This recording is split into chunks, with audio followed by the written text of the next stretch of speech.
Alright. Audio balance okay? Everything cool? Everything good? Shall we go ahead and dive on in? It is Tuesday, right? I'm pretty sure it's Tuesday. Alright.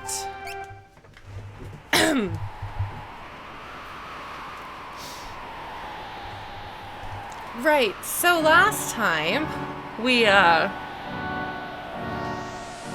ended the world. It was very exciting, very healthy and happy for everyone involved. And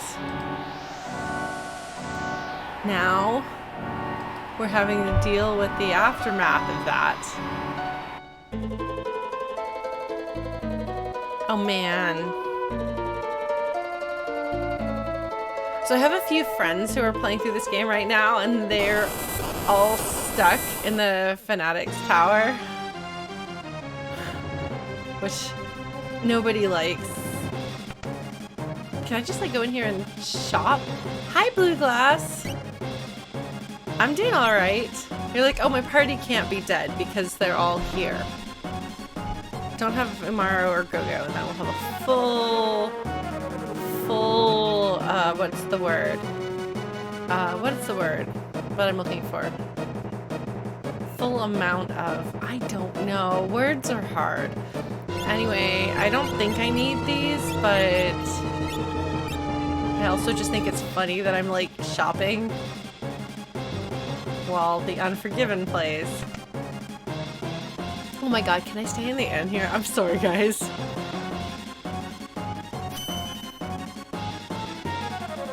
Oh, okay, well that's cool.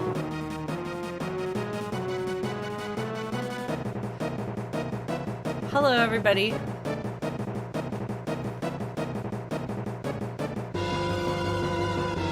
Irritated, catch get irritated, that's the word. Hey, Sabin. What's up, buddy? Just holding an entire house on your shoulders.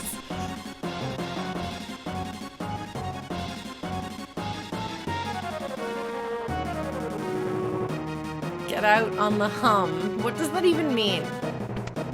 What does get out on the hum even mean?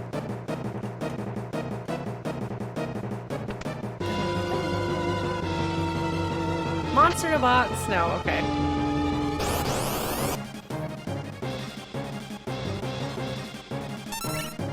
See how well I can do here. I did remember to put actual clothes on, so... Oh no! Doomsting. Maybe I should run from these fights. Should I run from these fights? They're easy, but I've only got the one character. Maybe I should have put on the thing that makes me haste. Do I want any of the things in the boxes?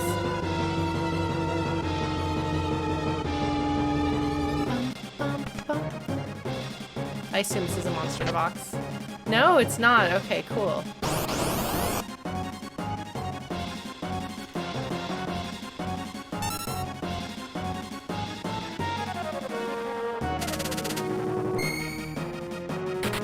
There we go. That's faster. We're gonna do that. This is gonna be a monster in a box. No! What about you?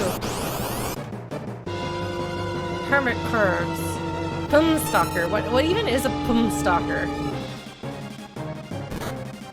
Run, Sullies, run! Well, the pum stalker takes damage from existing. Okay. We're gonna have some trouble here with timing, probably. Isn't Night Stalker a game? Monster in a box. Oh no, and I can't run from those. That's okay. Oh geez, there's a whole bunch of them. This isn't gonna be good. Okay, well fortunately they have no health. I should probably have put the haste ring on, shouldn't I? Oh well. How is the audio balance, folks, by the way? I'm afraid that I might have the game audio too loud, but I don't know. We'll see if we get everyone inside this house killed, or if we do all right. It's a good way to like wake us up at the start of the stream, like, hey, time issues. Oh good, thank you.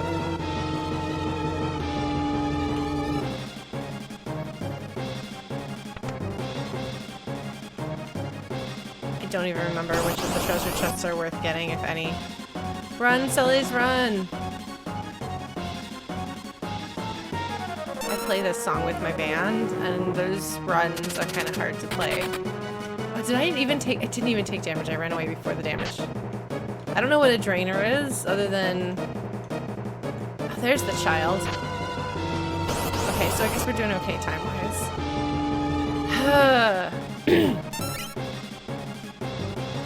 I get really anxious about this, but then I remember that this game was played by literal children. And so if literal children can play this game, I no longer a literal child, last I checked, should be able to play this game. Do I have to fight a boss in 2 minutes, too? Ka-shing! Bam! Yeah! Take that, buddy! Hello, child. And then you have to get out of here. Okay. Well... let's see if we can do this. Oh, that sounds like an insta-summon, doesn't it? Oh, wrong way. Come on, Lauren. Ah! Might help if I did this right. Run away! Run, run, run, run, run, run, run, run, run away! Run, run, run, run, run, run, run, run,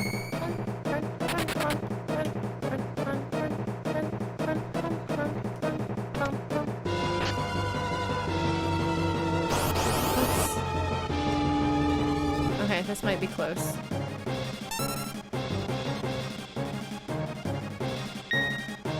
Ka-ching! Oh man.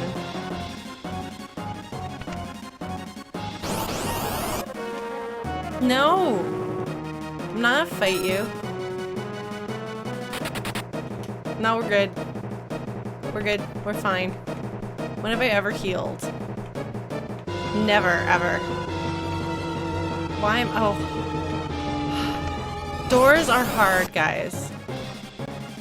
We're fine. See, look, we're fine. What's the worst that's gonna happen? Come on, Sullies. Run. Yeah, look at that. Look at how much she's blocking. Good girl. Alright.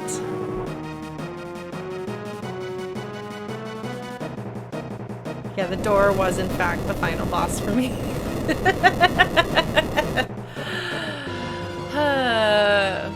Hopefully I didn't lose anything important in there. Yay! Sabin is alive! Excellent news. I like how he just like laughs. He's like... this is such a good line. You think a minor thing like the end of the world was gonna do me in? I'm a Figaro, he says. Figaro bros are so tough. No, this is the Super Nintendo version.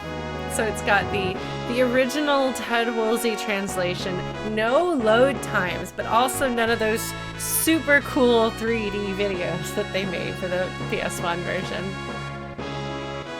Sully's had given up all hope. Hey! So last time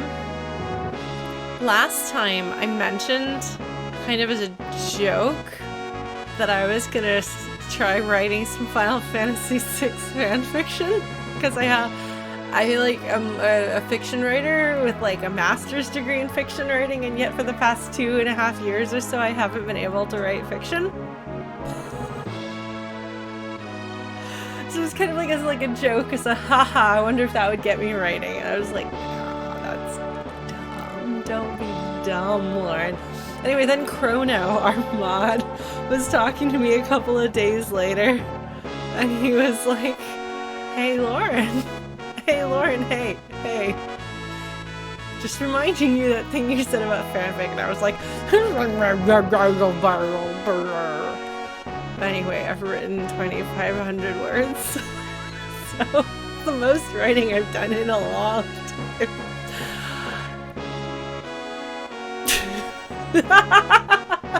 I've never really been one to write fan fiction.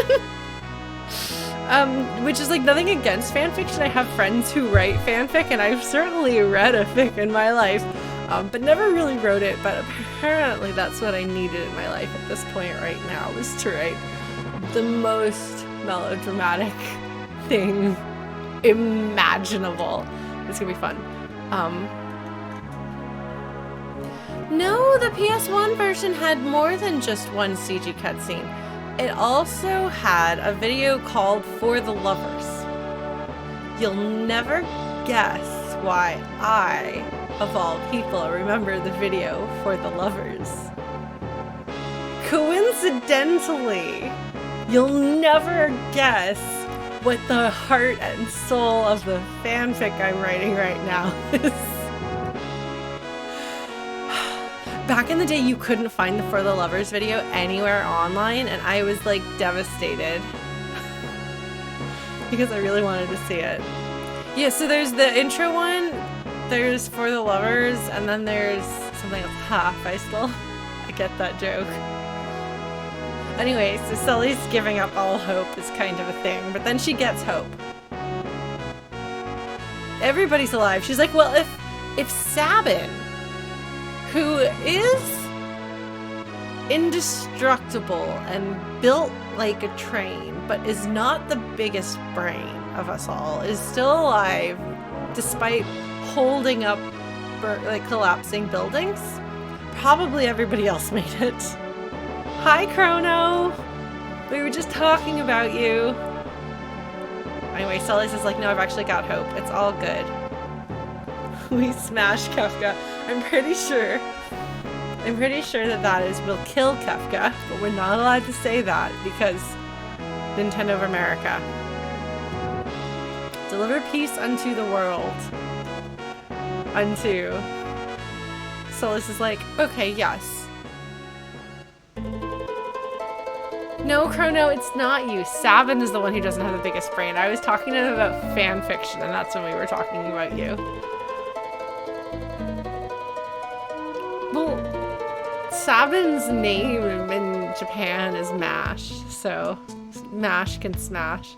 Boy, the Light of Judgment really fried that town, let me tell you. Thanks for saving the child. Not my child, the child. Something like that, Chrono. Have you equipped suitable relics? Just the phrasing. And then here's the relic store. Okay, this is a racket. The guy out there is definitely sending people in here to buy relics. You know it's really dangerous out there. You know what would solve the danger? Relics. You know what that building beside me is? A relic store. Maybe if somebody bought relics, they wouldn't die in the world of ruin. I did get Seraphim. If you don't get Seraphim, you're sad. Like, think of all the healing you don't have. Okay, what does this do? Poison, Dark, Zombie. That's the one he's telling me I should get. Should I get that? I guess probably, since there's only one of me.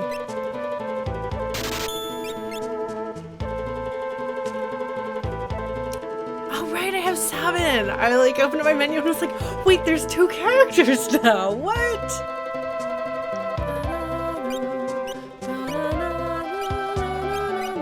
I forgot I had 2 characters, apparently. Well, apparently you can buy dragoon boots in the World of Ruin, or else this relic seller has a racket even worse than we thought, and they're fake dragoon boots. Oh man. I am hanging out with the dragoon in Final Fantasy XIV, and he sure does have an attitude.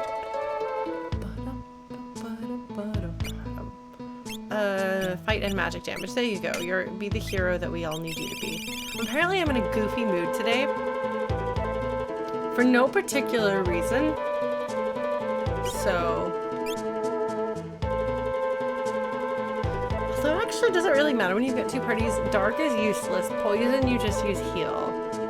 Zombie is a song by the Cranberries, which I hated. growing up. But there was this really cool cover that some local band in Dallas did that was really great and made me like the song.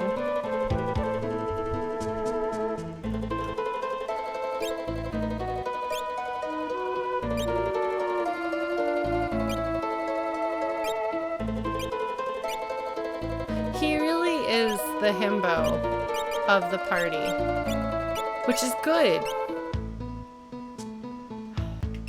The ribbon is a better choice. What do I have equipped here? What does the jewel ring do?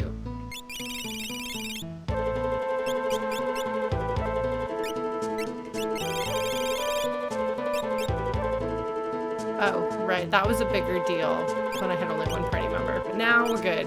Why did I equip that instead of the ribbon? I don't know. I didn't watch it, Chrono, but I saw that it existed. Oh, hello! Got any juicy gossip? Nichols, peace rings. I do not remember what those are, but I will take your word for it.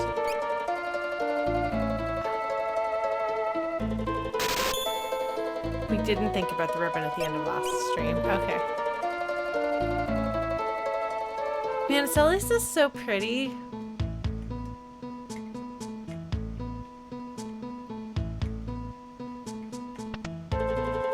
She just is really pretty.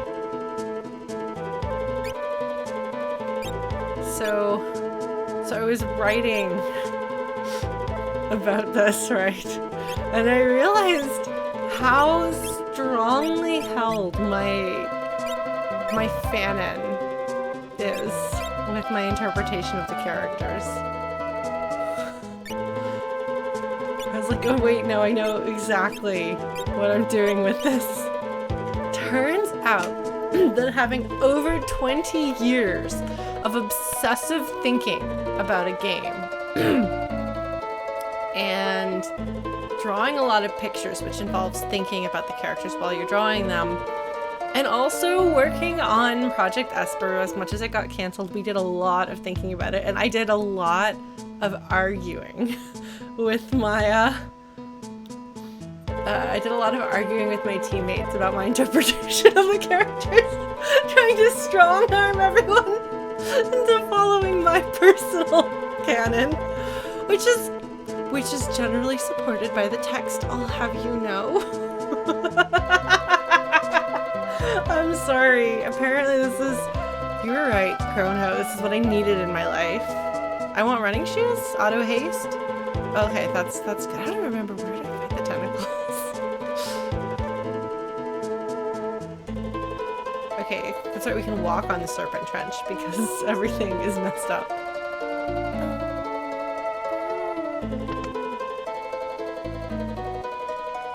But you didn't push me too hard, which I appreciate. Because if you push me past a certain point, then I just get really contrary and grumpy, and I might do it anyway, but then I get really grumpy for a while. If you push me a little bit, I'll get like a little bit grumpy, and then sometimes go and do it anyway. They don't have them. Okay, well we don't have access to buying running shoes. Alright. Oh yeah.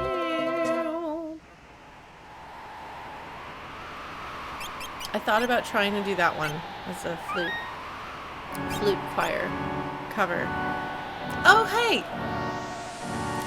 I have a concert this Saturday night at like, the doors open at like 6:30. Music starts at 7 Eastern.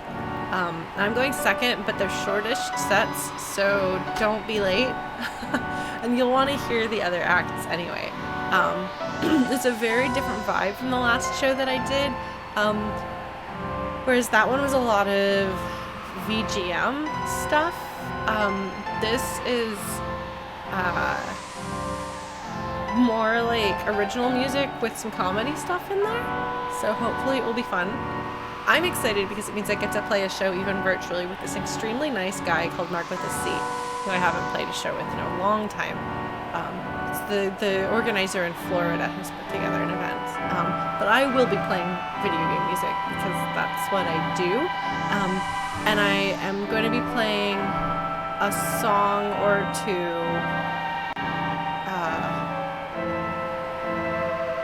that I haven't played before, including another cover from this that didn't make it to the last set. Yeah, I remember Humbaba being really hard. I should probably equip.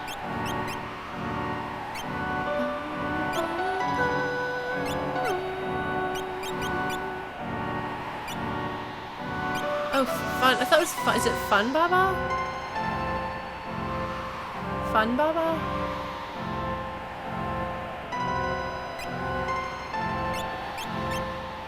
What were you working on? Madwin. Here, learn some attack magic that you'll never use. Why am I doing this? Why? Does Madwin raise? Oh, that's actually useful. Okay, it is from Baba. Okay.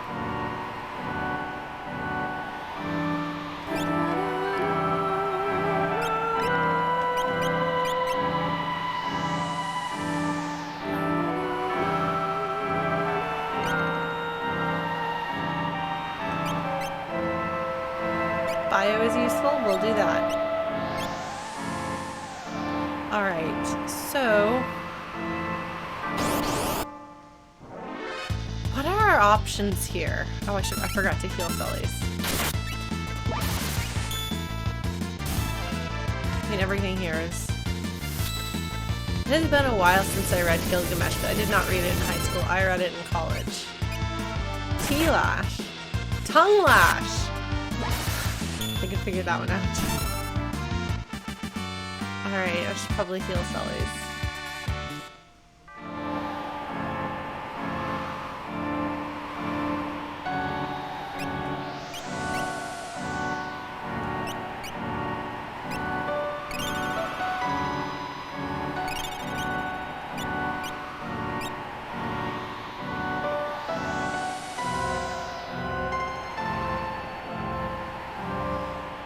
So what are my options for where to go? Where should we go? I mean, obviously, I want to visit the Phoenix Cave at some point, but I seem to recall it's a little tricky. So I probably want more than just these two. Who can I go pick up at this point?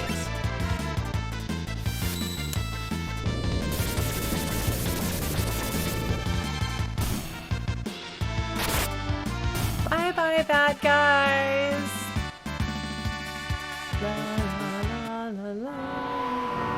I read those, I took a class in, it's actually a graduate level class that I took as an undergrad because I am a nerd. I'm so right about this, very excited. I was like, that looks like a chocobo forest, and lo and behold it was. No, I took a class on the Epic and read Gilgamesh, the Odyssey, which I've read the Odyssey several times, and Beowulf. So I know this probably comes as a huge surprise, but I really like the Odyssey because Odysseus is really very much my favorite kind of character. He is a clever, smirking smartass who loves his wife. Like, what's not to love about that?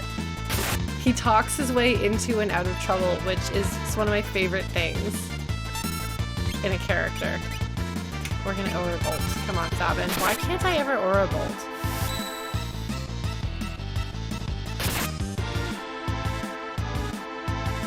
And don't you dare try, like, insinuate to me that Odysseus cheats on his wife, because he is held against his will and spends all of his time on the beach looking towards where his home lies and crying. It's not exactly a voluntary, consensual experience. So, don't insult my man Odysseus here. He is dedicated to his wife. And she's really cool too. Like, I love Penelope. And I love Telemachus too. Like, I love how Athena is like, okay, Could you try not getting into trouble? But I do love it when you're a smartass, but maybe you should do that less and you get in less trouble. But it's so great when you're like that. I'm just like, yeah, same. Anyway. I really like the Odyssey, okay? Well, he doesn't know about his son. I don't think Telemachus was born yet. I think he knew his wife was pregnant and he had to leave because he made a promise to what's his butt. Agamemnon?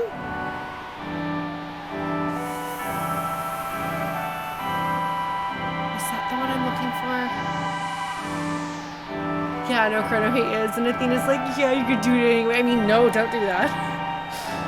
She's like the like patron goddess of way too clever for their own good smart asses. I like them. I'm not supposed to swear in my stream. I should say smart aleck, but it's not quite the same. Like, this thing is, it's like it's a word with a specific. I don't know, Chrono. For all I know is you're setting up a terrible pun. Where are we going? What are we doing? I could rent a chocobo, or I could just walk around and try not to die. Oh, I should save. Did I save? I think I saved. I'm saving. I'm not renting a chocobo because then I don't get any experience. And I feel like I could use some. Okay, it sounds like Chrono is setting us up for a joke. Thank you. Good job, Chrono. Okay, is Mobilis the only option? Alright. That's fine.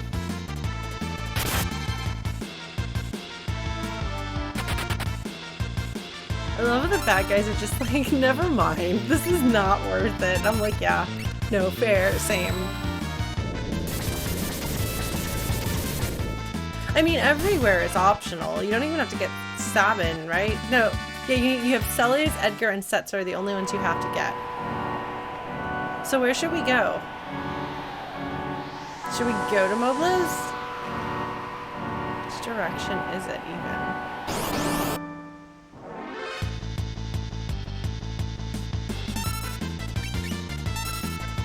Where is Edgar again?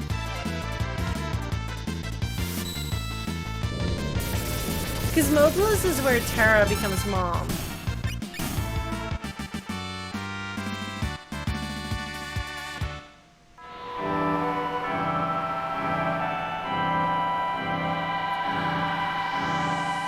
Okay.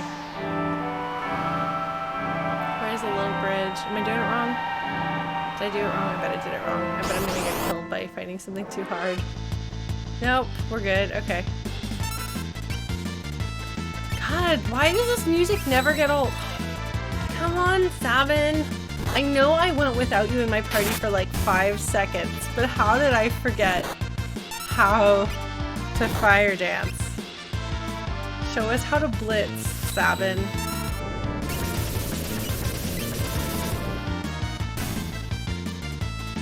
No! I wanted that experience, and now Sabin doesn't get it.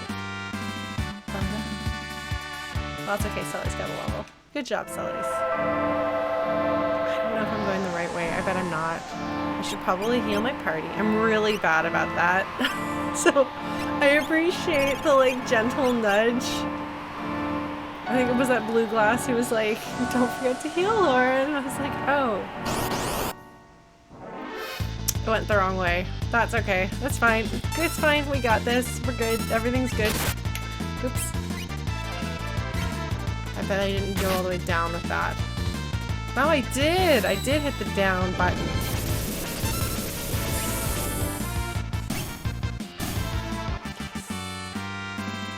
Oh man, Majora's Mask. That's a good game. Oh! Hey!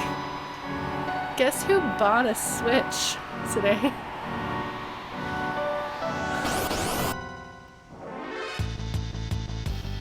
So I haven't yet figured out what games I'm gonna get for it because I probably won't have it in my hands for like a month and a half.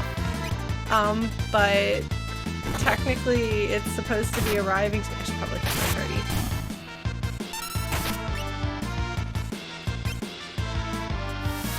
No!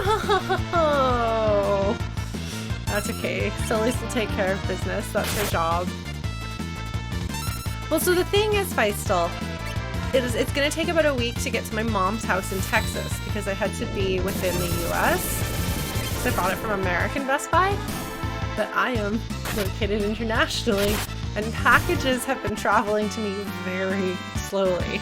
Like, my mom sent me a care package that took like 3.5 weeks or something to arrive.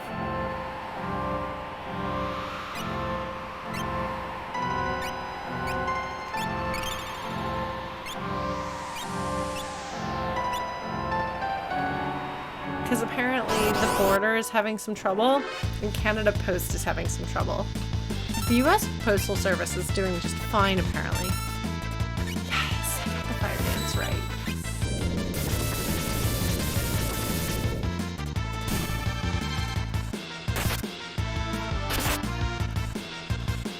No!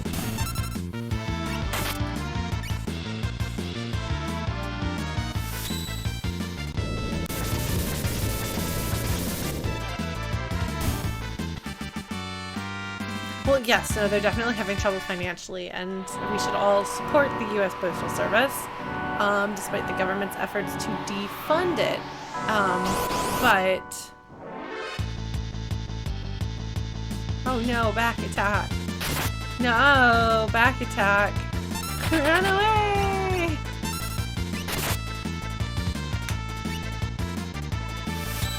Why can't I aura bolt, guys? What am I doing wrong?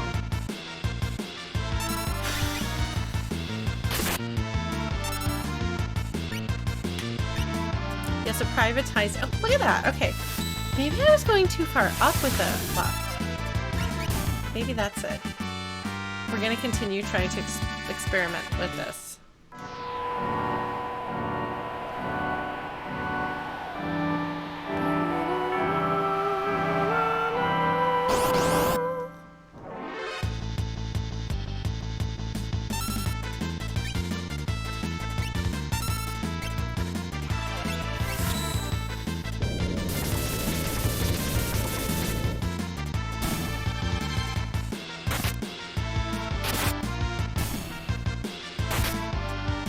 Sabin.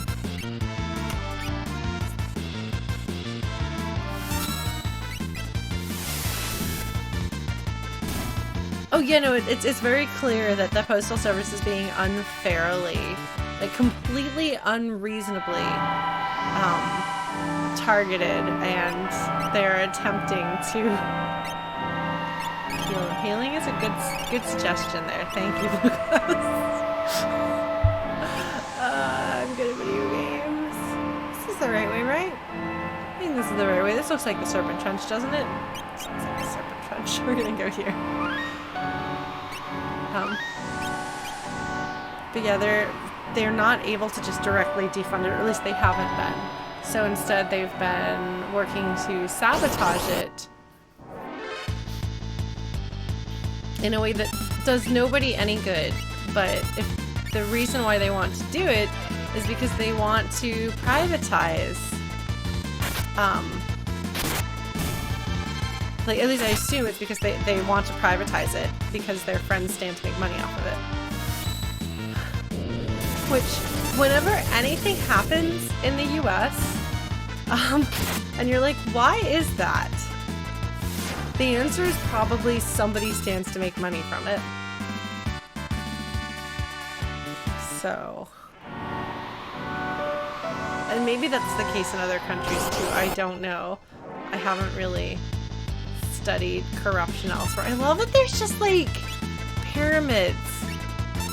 And then this guy here in the back who looks like a creature from a Jim Henson movie.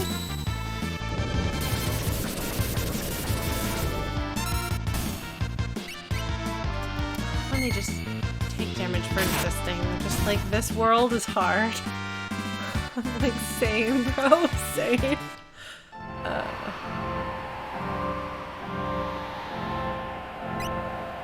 Specifically, it makes me think of the old lady in the Place of Lost Things in, I think that's what I'm thinking of, in Labyrinth, which I don't know as well, but... Uh-oh, we're on the desert. There's a dragon. Do I want to fight this dragon? Oh, I bet I want to aura bolt him. No, I failed! That is a good question, Feistel. Should I run? Okay, I thought maybe I should. Oh, yeah. Okay. Run, Celes, run. I was like, I'm pretty sure that fighting a dragon in the desert is a bad idea right now. But let me see. Let me just see how it goes. And then it's like, what about doing half your health? And I was like, oh, okay, let's not do that.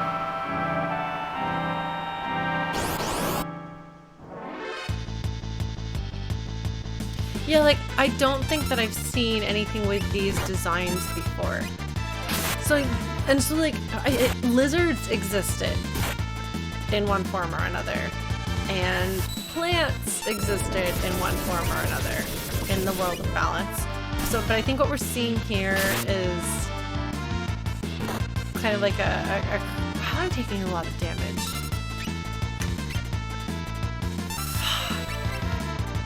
Sabin, we were doing just fine.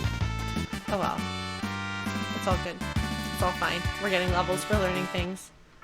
But so I think the idea here is that normal creatures have been worked. Oh, this is where that idea came from. Alright, so when I was in middle school, there was this comic that I was working on, and I actually finished an entire issue of it, and I photocopied that, and I passed it around to my classmates to, like, ask them for feedback, and, like, would you support this? Would you be interested in this? And I actually had a friend who, like, was a girl in my class who was, like, the most supportive person about that. We're friends now, actually, because we wound up going to the same college.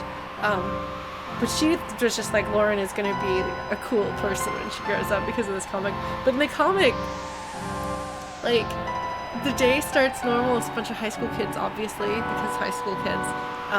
And then, like, some sort of mysterious apocalypse happens and everything changes and, like, some of the people turn into monsters and things get all, like, warped and wrong, and then the kids have to find a way to survive. So it's called Survivors, I think. And then it turns out that there's like an alien race, and the main character is like their lost prince, and him wanting to be a hero, like his wishes come true, so it like prompted this whole thing to happen. And so this kind of comes out when like the magical ESP alien people like land on the planet and are like, you're our prince, you need to come with us. And he's like, no, I can't abandon my people. And they're like, oh fine, we'll put them in a human zoo. And he's like, no. Anyway, I didn't get that far. But I had a lot of this planned out. And I was like, obviously some of it comes from, there's a comic by Colleen Doran called A Distant Soil that I read as a kid that apparently, I didn't read all of it, and it is not very child appropriate actually, but I read it as like a young teen, and somehow or other it made a pretty big impression on me. And there were a few other things that did too, but I did not, until this very moment, realize that perhaps something has happened and the world has had an apocalypse and everything is different and people are twisted and monster-like and stuff.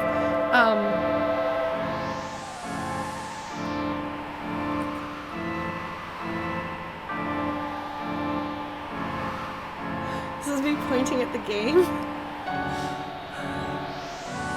I'm smart, clearly, and very observant. Just put that connection together. Anyway, yeah, so we create stories that are inspired by the things that we love. Especially when we're kids, the things become like less like they're not quite inspired by it, and they're more like pieces taken from, if that makes sense.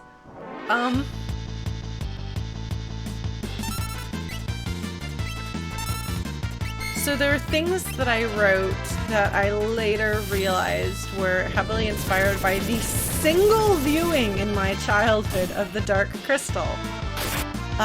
which I watched once and then proceeded to sort of recreate in fiction form with various characters for the next 10 years, 15 years without realizing it. I actually had a story published that was one of the 2 or 3 attempts that I had to convey some of what that meant to me. I think I continue going up here? Yeah. Is that Kafka? I feel like, oh, what's that tower?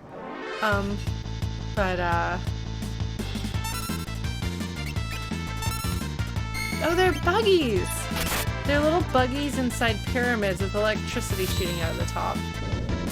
Like, somebody just, like, pointed at random things on a chart, and they were like, let's put all of these together and make a monster out of them. That was the Fanatics Tower. Okay, that was gonna be my other guess. Yeah.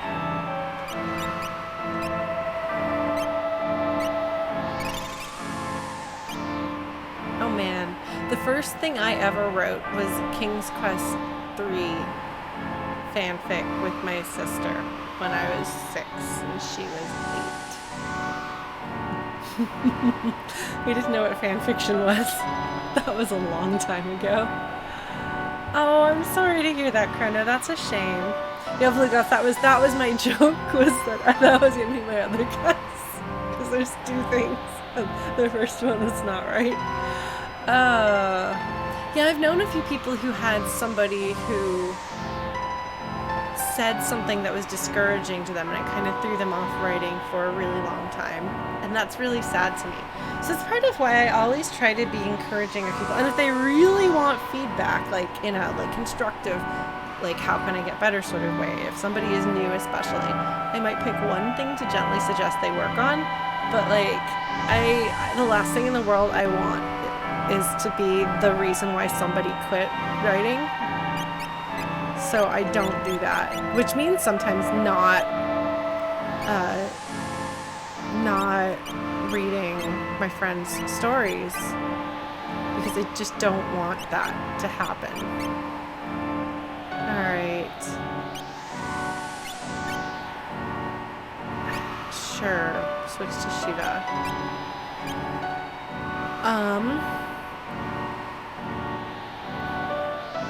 But yeah, so my one piece of published fiction. Well, and it's not even saying something nice. Like, I can say, like, I can be like, oh, this is, like, I'm so glad you're writing. And you know, you got some cool ideas and stuff. But it's going to probably ring fairly hollow if all I do is tell somebody this is great. Now, if someone's like, can you, like, read this and encourage me? I will find every positive thing about it that I can say. And I'm pretty good at that. But I do want to be really careful because it's an iffy dynamic, especially because people are like, Lauren has a master's degree in creative writing. I should give her words lots of weight and then get completely crushed if she doesn't like it. And like, that's just not good or fair or safe to them. So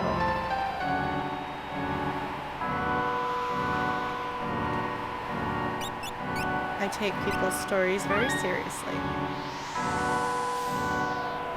But I've also been in a number of like workshops and critique groups and things, and so like if you have like a workshop at a convention where you don't get to pick who you're working with and you have to critique them, and you have to have both good things to say and criticism to give, there's like a tier of things when I can't think of anything better to say. I love to be able to say I liked your characters, but if I can't do that, I will say I can tell you really like your characters. That's the I have literally nothing else I can say about this. But I will not say only negative stuff. Nikea, you gonna go watch some Palace? Oh yeah, Chrono, you want to talk about like critique strategy with me?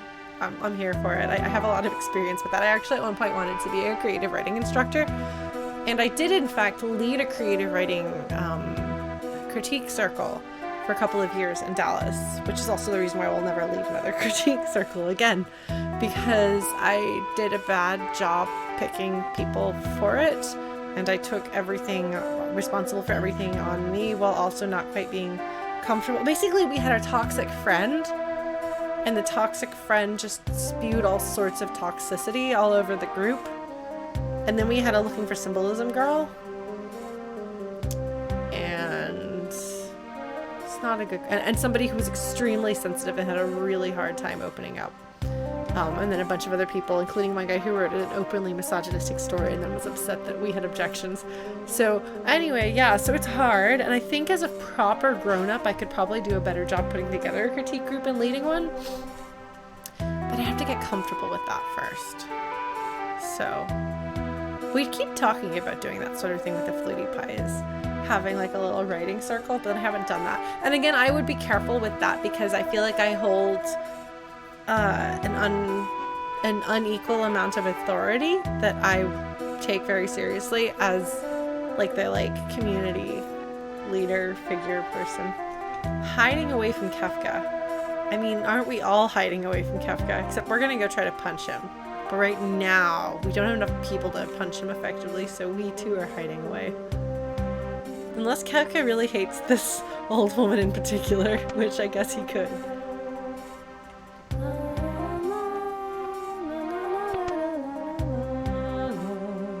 We need to get Shadow so we can start seeing his dreams. But yeah, so if anyone has any questions about writing related stuff, I'm more than happy to talk about it some.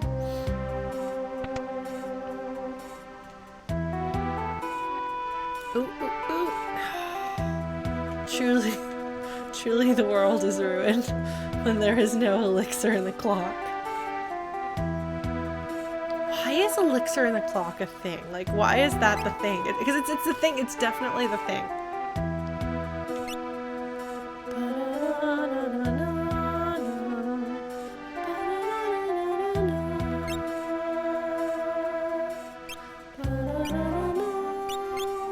I should probably get another couple of these just in case. Thanks, Chrono.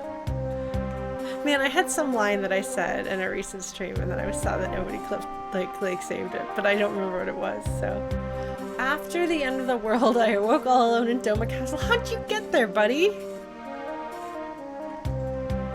I mean, I guess the world ended. Everything went haywire. Oh my god, I love the characters in this game so much, guys. So much. Do I want this? Do I want the enhancer? Magic power up? That sounds useful, doesn't it? I bet I want it. I want it, don't I? I think I want that. And yeah, no, it's an exact anagram. It's Gerard.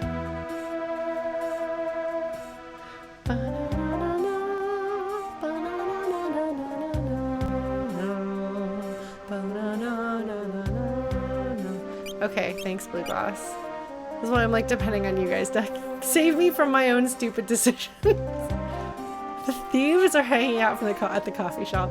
I love, by the way, I love that it's the same thieves that Edgar like kind of gives a slap of the wrist to in Figaro. He's like, oh my god, do we get to talk about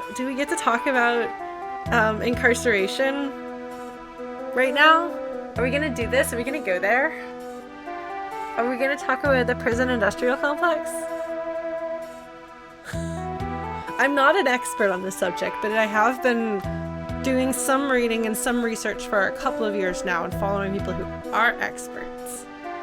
And this is very relevant because part of the idea of abolishing the policing system is the idea of like abolishing prisons, which is something that if you've grown up with these as being part of the structure of just the way the world works seems kind of incomprehensible. Because it's like, well, no, you need cops to catch the bad guys, and then you need prisons to stick the bad guys in. But, and hear me out, on this. What if I told you that people generally commit crimes for reasons?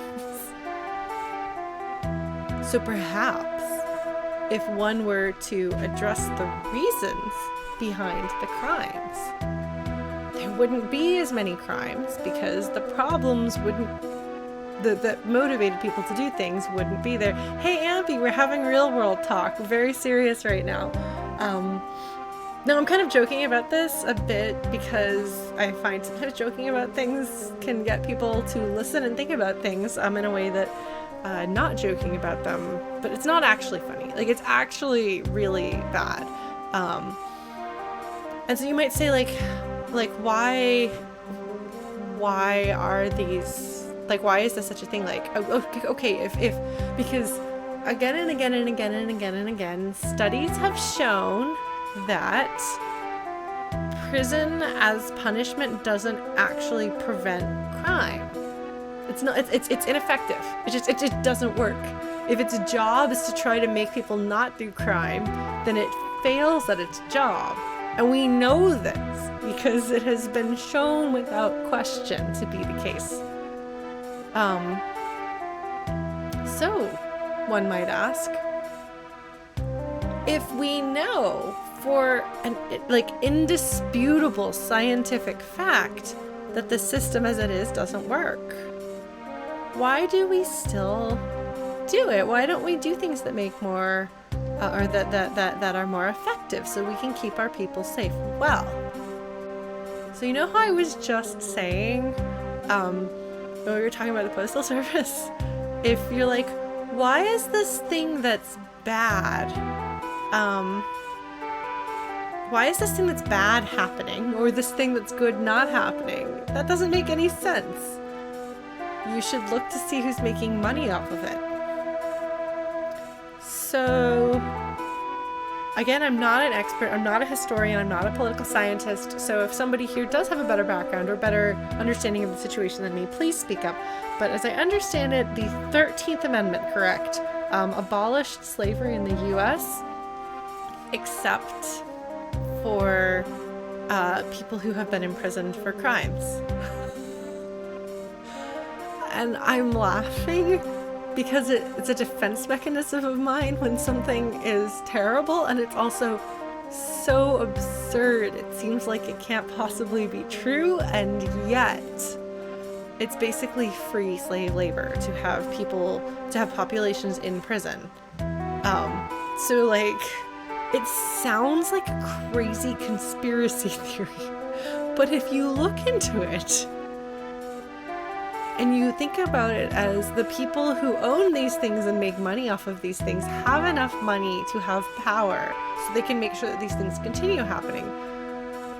They have, like, completely set up the system in the US to send more people to prison that don't need to be there for, like, non-violent crimes that are not a menace to society, that are not dangerous to other people, victimless crimes even, like drug possession, so that they can have these prisoners to do virtually free work for them. Also, the people who own the prisons, because again, privatization versus public things. Privatization means that there's a person or group of people who are making money off of this thing rather than it being a service to the society. So the people who own the jails, the prisons, make money for each person who's imprisoned there. They get paid for it. So of course they want to have as many people as possible there. Yes, and like significantly disproportionately, minority groups are sent there, and a lot of the things like the war on drugs are like designed to target those groups of people too. So, I mean, if you take a look at the fact that, like, in some places, like, marijuana has been legalized, although I've been told I shouldn't call it marijuana because that was actually a word that was introduced for racist reasons that I don't know the history of that. But so it's been not just decriminalized, like it's now like this successful, thriving business in some states. But people who were thrown in jail because of that, now that it's no longer a crime, they haven't been let out. It's not like, oh, whoops, actually it turns out that isn't a crime anymore, so you don't have to do any time for it. No, they still have to do time for it. Meanwhile, other people are making tons of money in like legal businesses doing literally the exact same thing. Guess what race people in each of those categories tends to be. So yeah, so society may not be as cut and dry evil as like Kafka in his Tower of Judgment casting laser beams on people and tearing the world open, but there's a lot of evil in the real world. And I think that we as people of conscience, which I think we are, we owe it to ourselves and to each other to look into this stuff, learn a bit more, and then try to figure out what you can do about it. But yeah, like, it goes deep and is layered and super messed up, and like, I grew up with this like rosy idea in my head of like good guys versus bad guys, and the system was in place to protect the good guys from the bad guys. And it turns out that's not even remotely the reality of the situation. Like, it is incredible. So yeah, there you go. Final Fantasy VI has apparently turned into an opportunity to talk about real-world things. But it's possible that some of you guys are watching this and maybe don't know about this stuff already, which is totally fine. I absolutely don't want to seem like I'm judging anyone who doesn't know this, or even if you're like watching this and you're listening to me talk about this, like if you're like lurking, or if you're watching this on YouTube and you're like, what is Lauren going off about? Like, do a little research into it. I really strongly encourage you to do a little research into it, but like, we are like actively not told any of this, because you keep like, if you think of it in this like safe, functional good versus evil context, then you're like, yeah, I'm not gonna fight that, it seems good, let's go along with it. Anyway, yeah, so Edgar doesn't believe in incarceration as a system. Oh, good, Squizgar. I'm glad you like it. I'm a big fan of the original Deus Ex soundtrack, so I was super excited when I found out that we were working with the composers to help make that happen with Materia. It's a good album. The Yunatko, like 8-minute long remix is, in my opinion, the highlight of the album, but it's good. Oh man, we could go to South Figaro. I do love South Figaro. I love this child. I love this child so much. You thought I was a loser, so now you're obligated to buy it. Just sounds like something I would write a character that would say. Alright, so what do I want here? What does this do? Dodging? I have a lot of those. What does this do? Huh.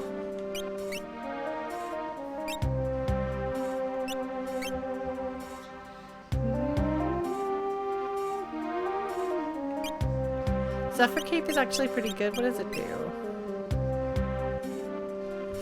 I guess we'll get one. We'll think about it. Figure it out.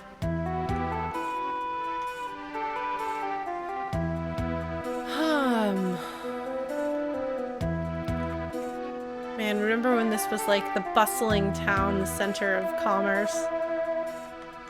Bear in mind what?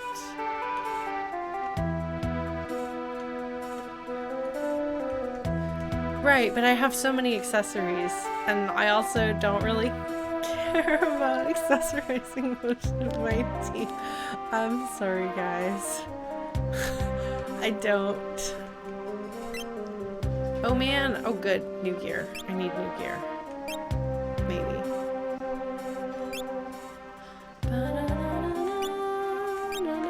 So the diamond stuff seems really good. It's really expensive.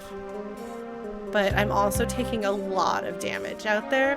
So I want to get the diamond gear, which makes me think of Final Fantasy IV. And I have like this like really like gut reaction to some of the gear in Final Fantasy IV because I was so young when we played it. It was such a formative experience that I'm like, oh, the crystal armor, the diamond armor, whatever. Like, I picture it as though it's actually made of that material. Which I don't think there's actually anything, I don't think it looks any different or anything like that. But man, the imagination is a powerful thing. Do I want the diamond gear? Are we gonna have to sing Steven Universe music if I get the diamond gear? Yeah, I know I do, but that's when you break up your teams that are good. You distribute your 5 good party members. And then you have a couple of people who are okay. And then everybody else is just there to sow kids. This is Lauren's strategy. Okay, no, Chrono is saying definitely about singing music from Steven Universe and not actually telling me whether I should get the diamond gear. I think Chrono Trigger does change weapons. There are games that like your gear changes the way your character looks. And like even like older games. The Secret of Mana, depending on which weapon you've got, it looks a little different. But man, I like Secret of Mana. It's kind of a hot mess, but I love it.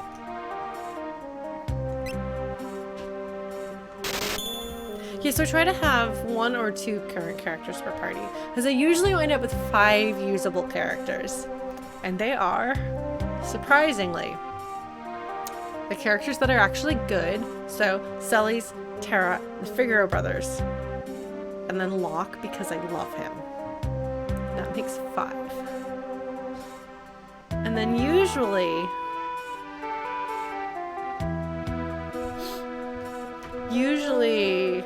Cyan is okay, and Go-Go is fine. And that gives you 7 characters who aren't terrible. And just try to make sure everyone has had around a Seraphim so that you've got enough heals to go around. And that's all you need. That's it. That's strategy right there, guys. We're done. I'm good at this. Oh man, the Phoenix Cave. The Phoenix Cave. The Phoenix Cave. The dude at the end, Setzer the ponytail? What? Are you talking about Gao? Yeah, no, Go-Go is useful. Okay, we're gonna buy this. We're gonna buy this.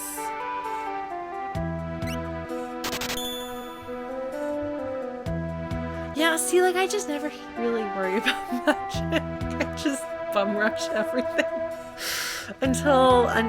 Yeah, because I fire dance until bum rush. See if I can remember how to bum rush, because it's been so long since I played, though, the second half of the game, that it just fire dance. Hey, Deep Shock, what's up? Okay, I've got a bunch of the green berets. Those give HPs. What does the power sash do? I can't tell if it's any good because nobody else is wearing anything. Okay. Equip, Celes, Optimum. Equip, Optimum.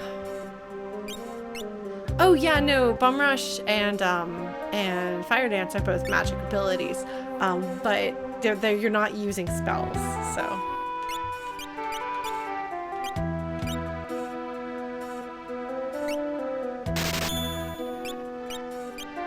Anything else you can equip, buddy? No. Should I get another one of these? I'm gonna have other party members at some point. I do use Edgar, and I'm gonna get him soon. Yeah. Oh! Yeah, so it starts on the top and goes around this way, right? It's not a full circle. It's like it starts on the top and then goes all the way around to the right. Right? Or is it the opposite? Is Bum Rush the opposite of Fire Dance? So it starts at the top and goes clockwise to the right. We'll see if I can do it. See if I remember it. Have I learned it yet? What level do you have to be to learn that?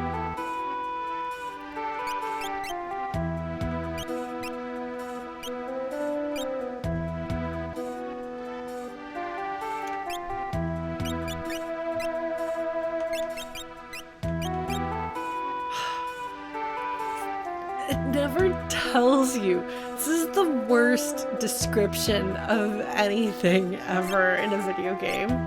Puts the drop on an enemy is the best they could do, but...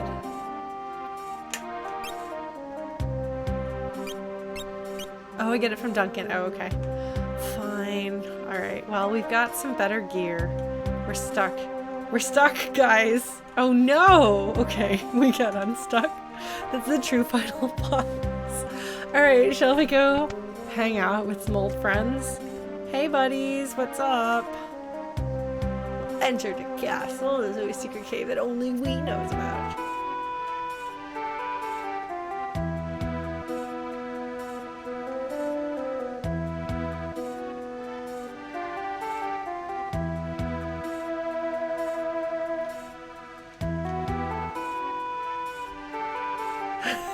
Some sandworms just showed up and let us out. And we were like, cool.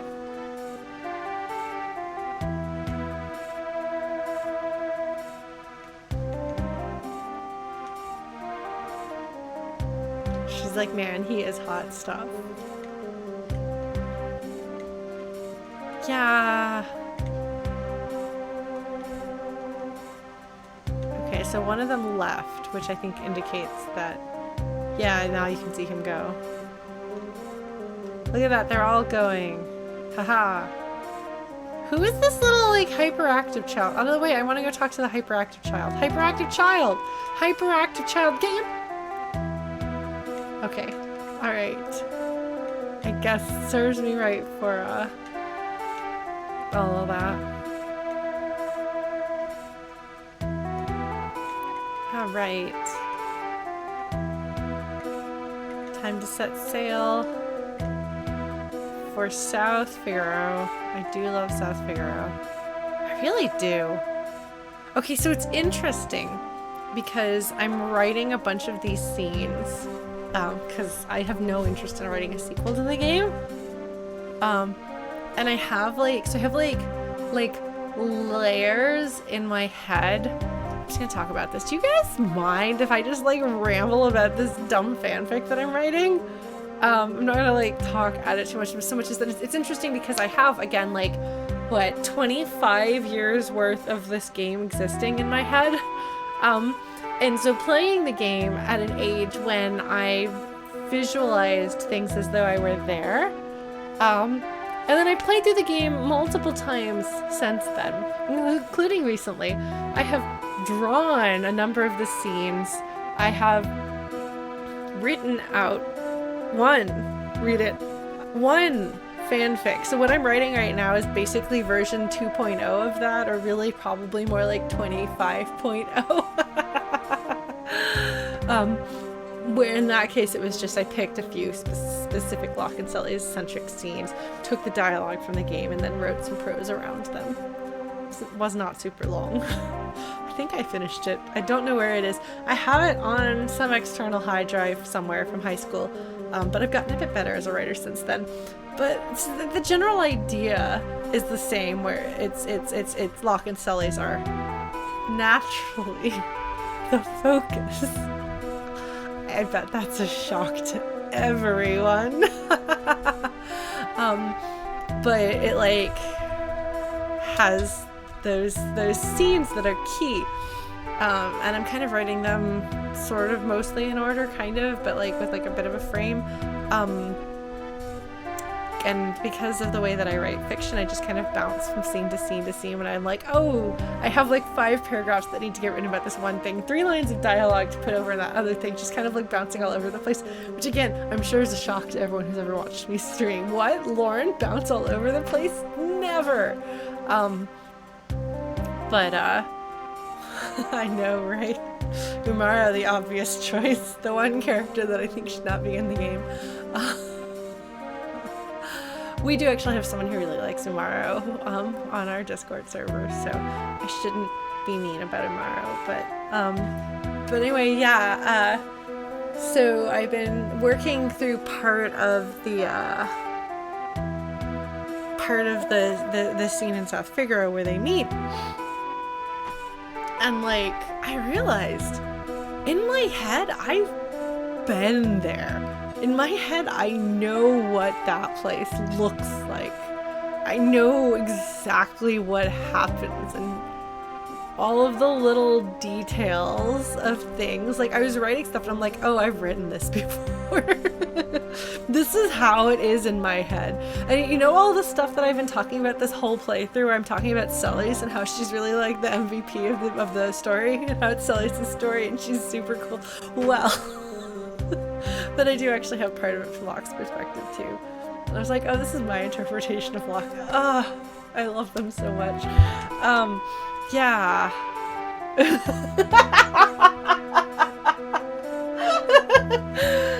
Oh, spiky.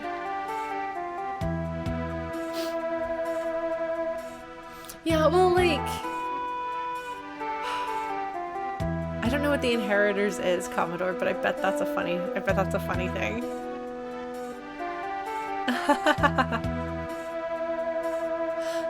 Well, like, functionally.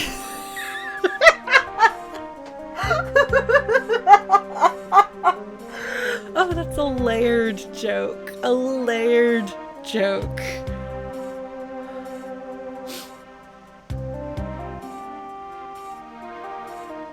I bet somebody's written that Stolen Light, but I wonder if they have. Yeah, Sully's is super pretty. Her sprite is just super pretty. She's just really pretty.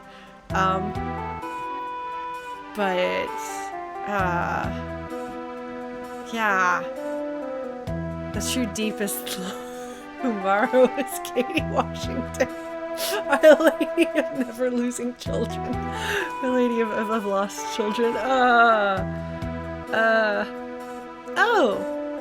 That's interesting, Commodore, actually. That's cool.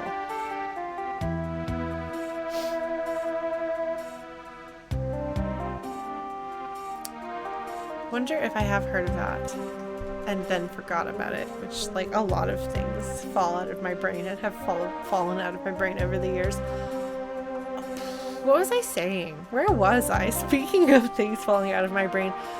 Anyway, it's astonishing to me how vividly I know this game. And yet there's entire sections that I don't remember.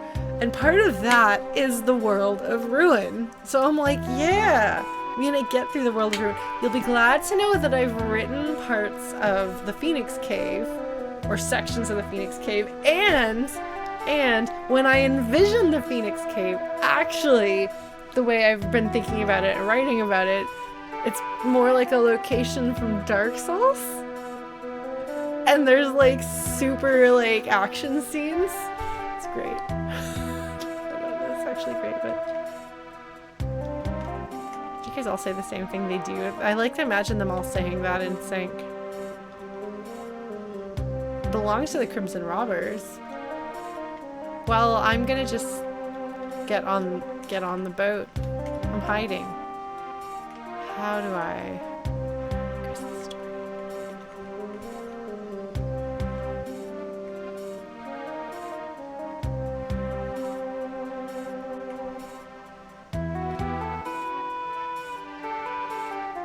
I don't remember.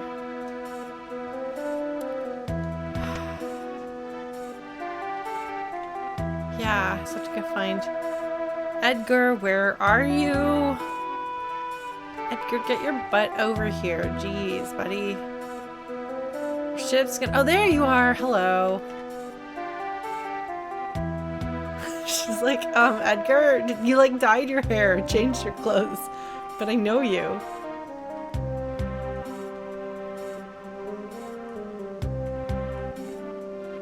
Hi. Sabin's like, buddy.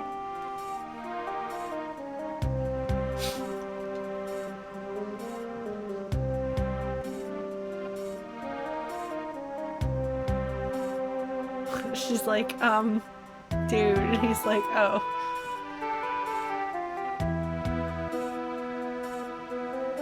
See, so this is a downside of having so much. Yes, exactly. So I'm like, that's exactly what I was going to say, but I was gonna say it in more words. Because that's what I do, is I put so many words into things. No, one of my biggest problems that I've said numerous times, I think, that my complaint about the world of Ruin is that they don't have things flagged to have characters have dialogue in scenes where they should have dialogue. Like, Sabin should absolutely say something. It's his own brother who might, for all we know, have died in the destruction of the world. And now his brother's pretending not to know him. Like, I would really like to see how they would pull that off. Like, how would he pretend not to be Edgar when faced with Sabin? And what would Sabin say or do, or how would Sabin react to that? Like, maybe Sabin would say, if he's pretending not to know us, he must have a reason. Like, there's so many opportunities to do interesting things there. So if they were to do Final Fantasy VI Remake and do that, that would be super cool.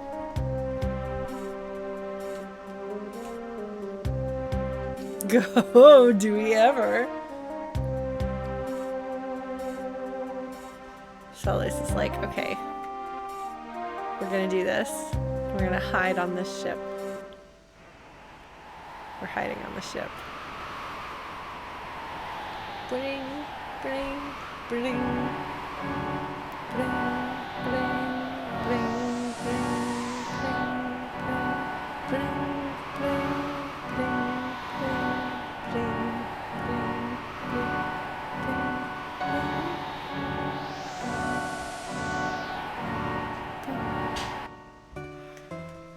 Then everything's happy. Celis. I like how Celis is like hanging out next to a soldier guy. Not soldier guy, a sailor guy. Still need to shop. You could just like leave if you wanted to.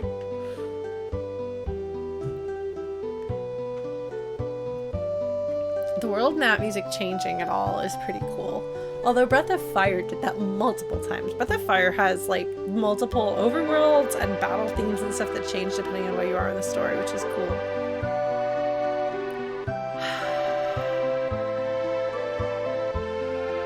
Okay. Oh my god. Oh my god. Okay, Deep Shock.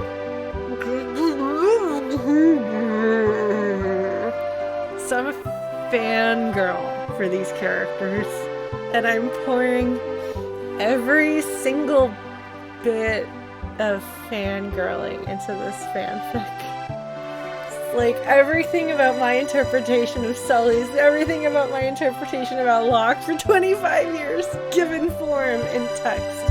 No, it's okay. I'm just really excited. I'm glad that everyone tells me exactly where Edgar is, because there's nothing else.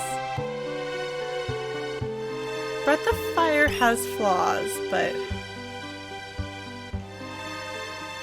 Oh my god, Chrono. Okay, maybe.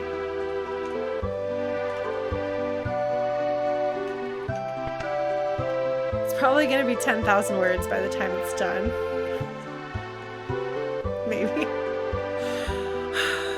You know I like to talk, guys. The translation, yes, the translation is definitely rough, although it's way rougher in Breath of Fire 2.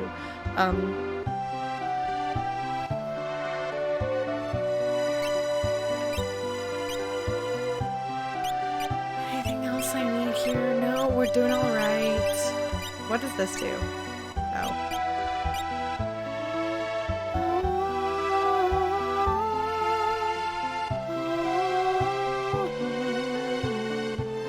Yeah, that's something I've heard, Sal.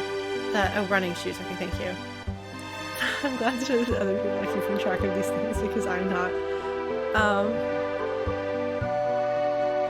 Yeah, so I'm actually interested in, I'm actually interested in The Witcher.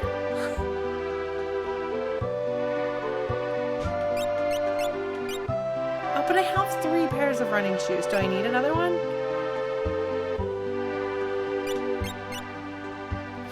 And one of the things that I am interested in The Witcher is Geralt as a character, because he seems really interesting and compelling, And that's funny, stolen light. So I've seen part of one of the DLC storylines in The Witcher 3, which was enough to make me interested in more. And I've seen the first episode or two of the show, which I would watch more with reservations. Although the actor is like spot on, he's basically the same character as the game, and I liked the character in the game.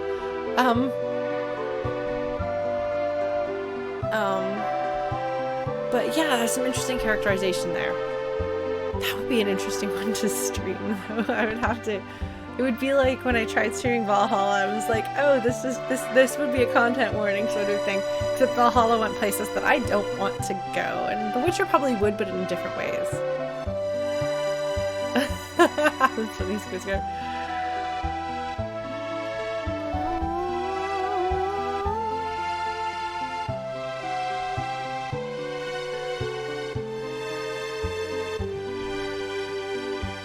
Thanks, Chrono.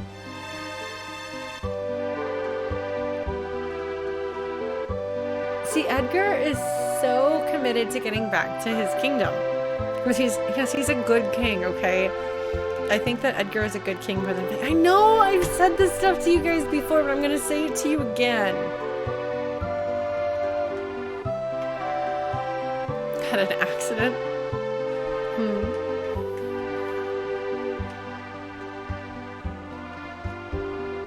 Sweet little girl stopped coming around after the world ended. What could that be? The world became unzipped. That's an interesting word for it. What even, Ted Woolsey? Oh, they've all left town. I'm glad this guy is just like up on telling me what the thieves are up to at any given time. Have to start rebuilding. I like how he's standing on the other guy's back. Yeah, it's specifically the third one that I'm interested in. This guy's dizzy because he's watching. he's watching the thing go round and around and around.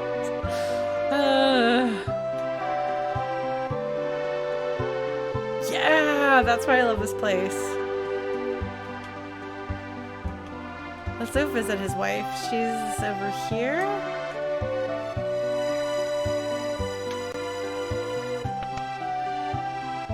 Hi, Duncan's wife.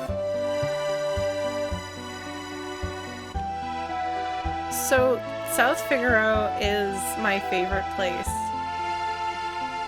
I love it. A lot.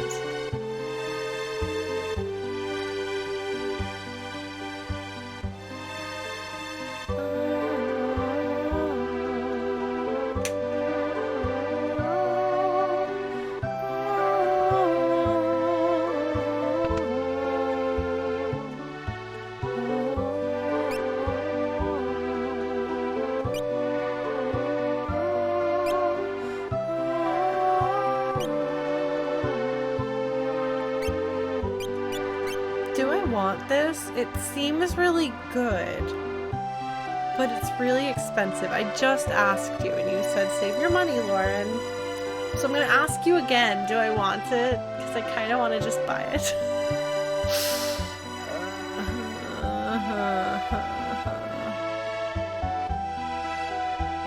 Does it also have good attack? Okay, I'll get one. I got it, I bought it, and I'm going to equip it. Okay, good. There we go, yeah. Did I get anything new for you? No.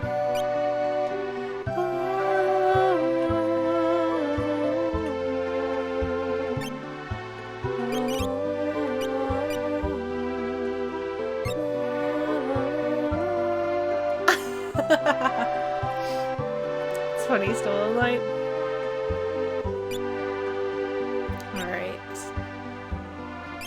I think we're good on this front for now, though.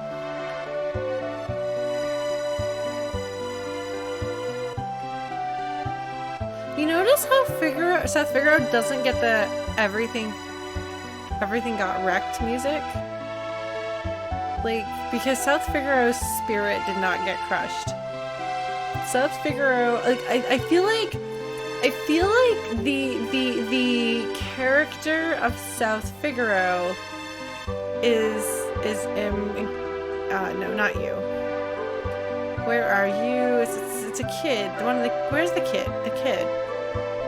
The kid is the spirit of South Figaro. Where he says, this kid, get back here. This is the spirit of South Figaro. This is why South Figaro has been my favorite city in the game, in addition to it being where Locke and Sully's meet. But also, like, I believe them. I totally believe them that if the Light of Judgment should burn our town down 100 times, we'll rebuild it 100 times. Yeah, you will. 'Cause you're the best. It's best town. Best town. No question, where would Lauren live if she lived in the world of Final Fantasy VI? No mystery. No question.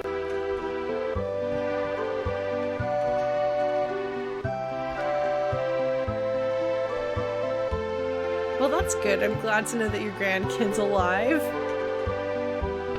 Priorities.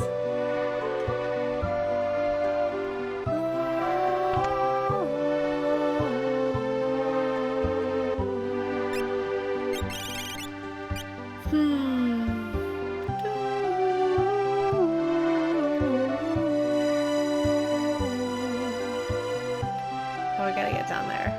I gotta go be really annoying. Hold on. We gotta go be really nosy and obnoxious.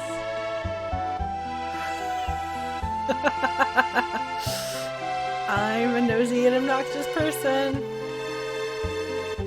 Somewhat.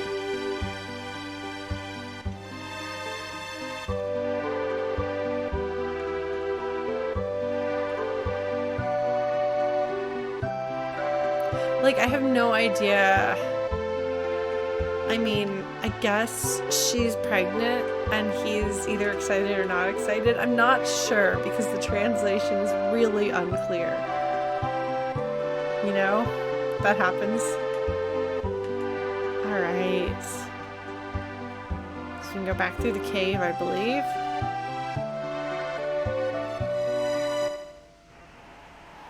Maybe, Faisal, it's not very clear.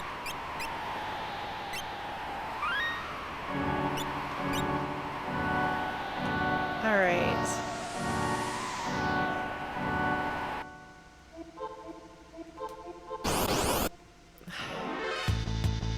Dante. Okay, so it would appear that Ted Woolsey is an English major. And I also can't blitz. Show us how to blitz, Sabin.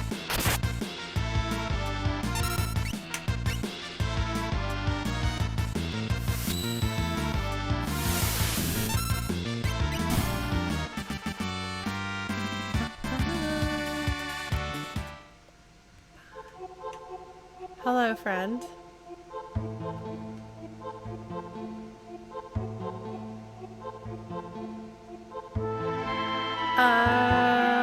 Depends on what you want out of the experience, Sal.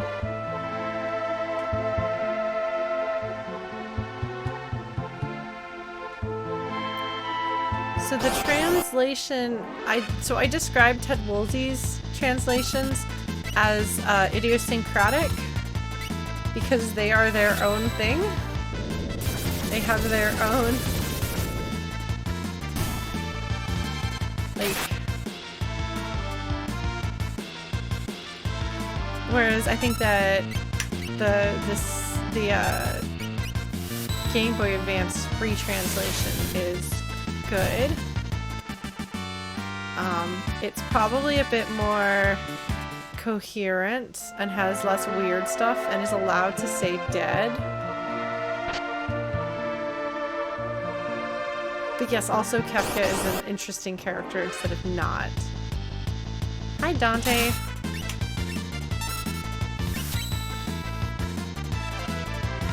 I don't like Final Fantasy V. Well, I mean, there's not really a definitive version. They each have their own.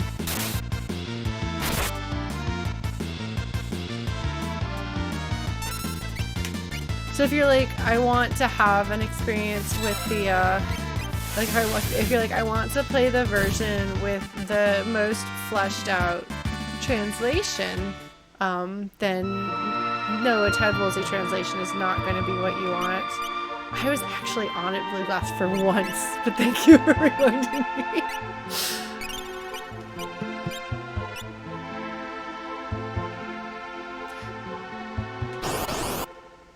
It's the Game Boy Advance version is more functional.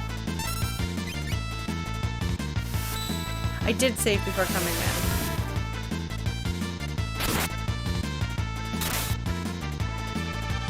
I think I figured out what I did wrong. Oh no. That I was trying too hard. Oh good! Sabin, you have completed using Shiva. Now we're going to have to equip you with something that's not Shiva. Shiva's cool in Final Fantasy XIV.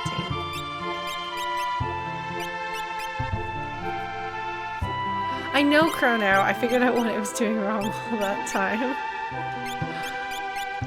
Anything else to learn? I think he's kind of got it. So I guess we'll just have him get magic point up.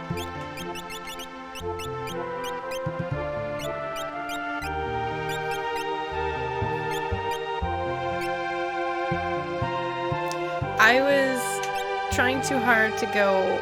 I was trying to make sure they went left, like all the way on the left like of the pad, and that was going up a little bit.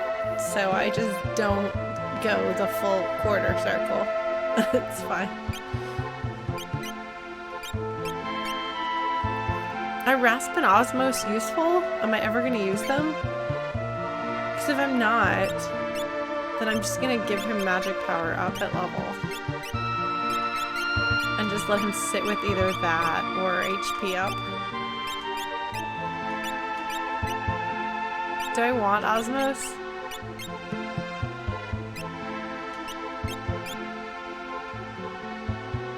I don't really use magic with him. If he's using magic, we're kind of in trouble. He should be using Blitz at all times.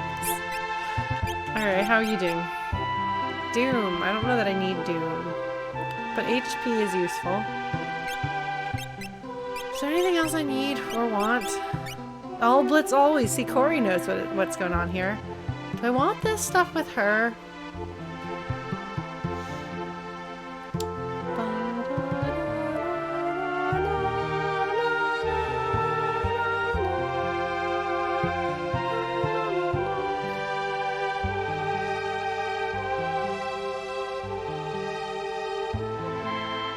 Listening to the music, sorry.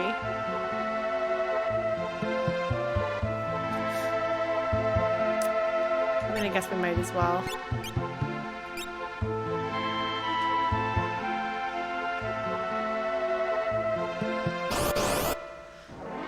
Yeah, we've always wanted to do a proper cover of it, but I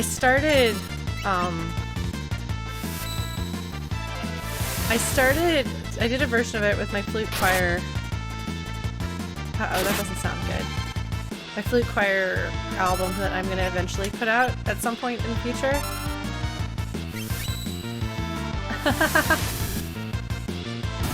Oh man, Sal. Yeah, it gets really good. And you'll have a fuller understanding of the story if you, Let me know if I miss a treasure chest, folks. I bet I will. But yeah, no, there's some really good stuff in it.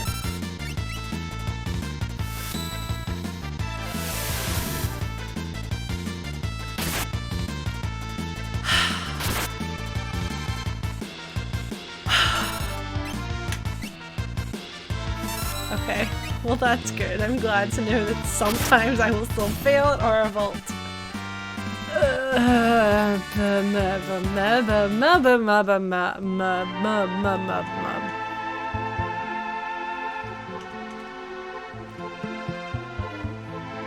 Is this the way to go out? Oh shoot! No, I didn't want to go out!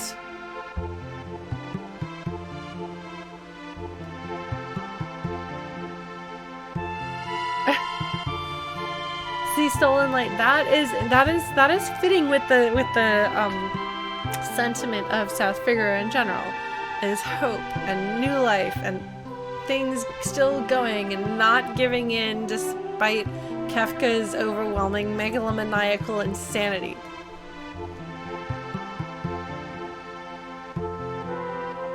I love how it doesn't like turn around. It like floats backwards. We gotta go back and get. I think there's more treasure chests that I didn't get. Is there one up here? Probably.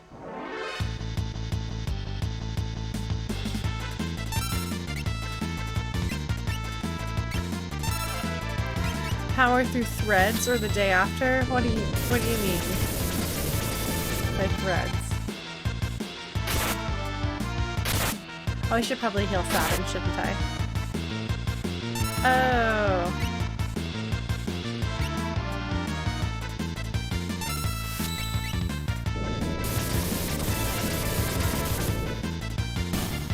Oh, you mean like South Figaro could have that kind of situation and would still try to power through?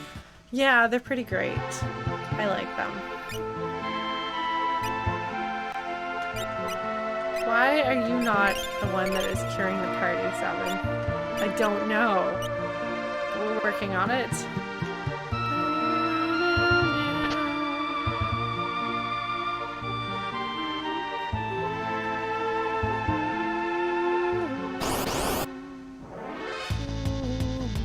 Isn't a cruller a type of donut?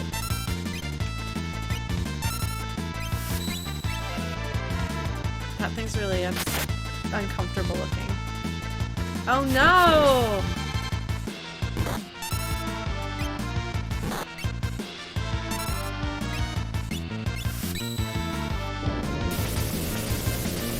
Are they the like textured donuts that like?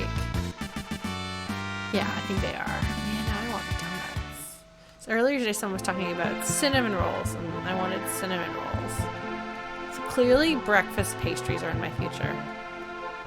Although we're gonna stick our head out here and save.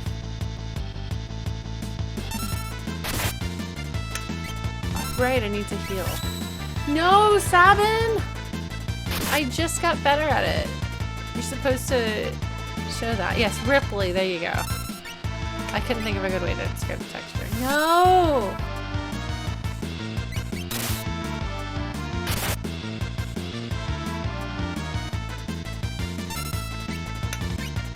Oh, right, I did forget about that, Kona. How could you tell?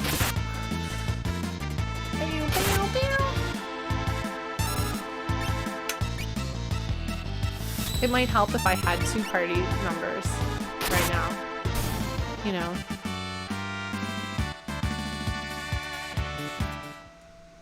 I mean, the world is poisoned, so... Oh, you can't go out! Ha. Sneaky. Oh, yeah.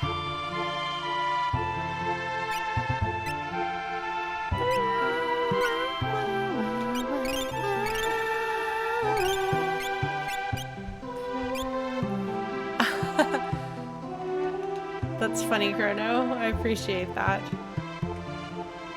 See the thing raided all the treasure chests.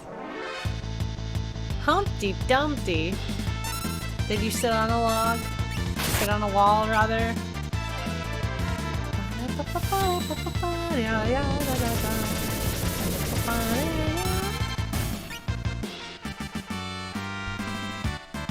Fortunately, fire dance is still super useful. Someday it may not be enough to save me, but today is not that day.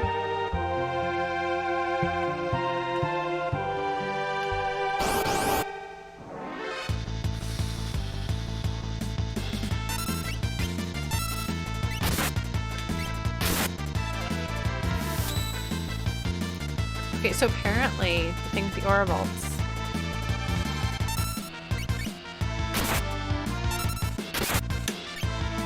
Short-lived.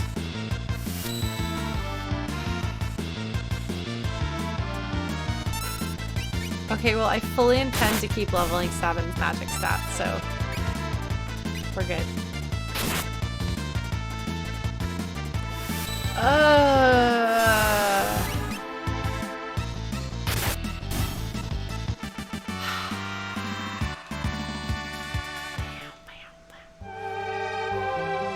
Did I accidentally go the right way by accident? I didn't want to. I meant to go the wrong way.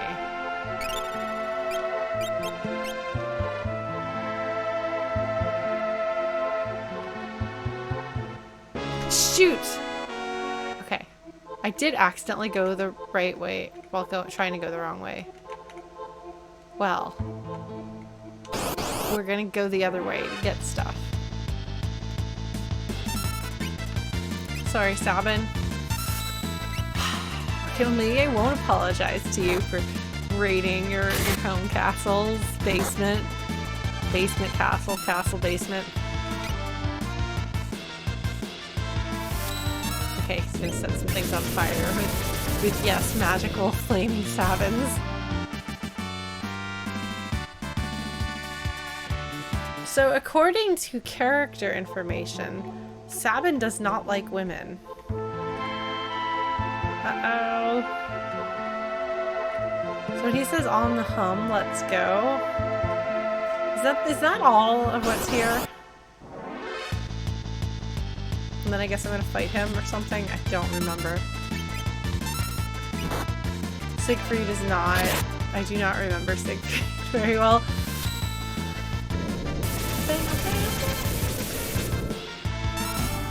Man, I miss my band.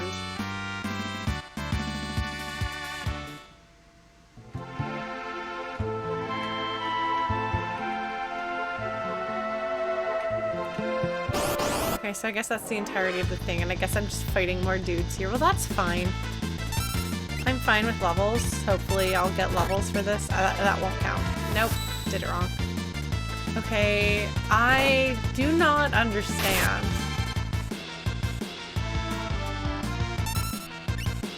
That's a good question. Does Siegfried ever make sense?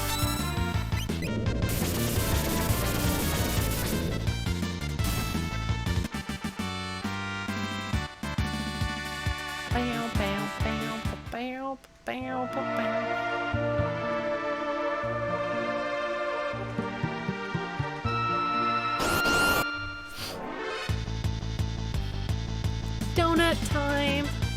It doesn't really look like a donut. I don't really want to think too hard about what he does look like, though.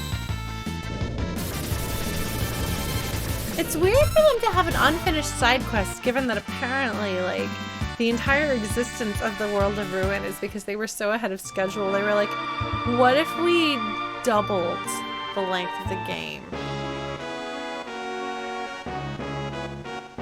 You were almost a goner. He makes sure the guard is okay because he's a nice guy. It was awful.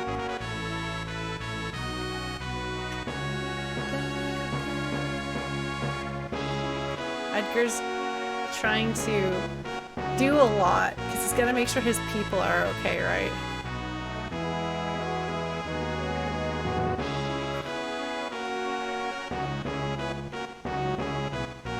Something awful happened here. Oh hey, it's the Returner's hideout theme, isn't it? Haha. Can't go through here. Got no choice. No choice but to continue down here.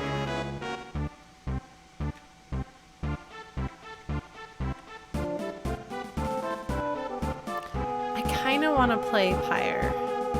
At some point, I might. I apparently own it now, so...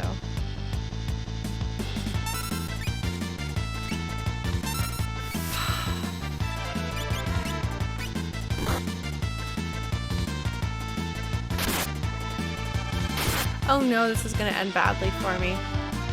What if I run?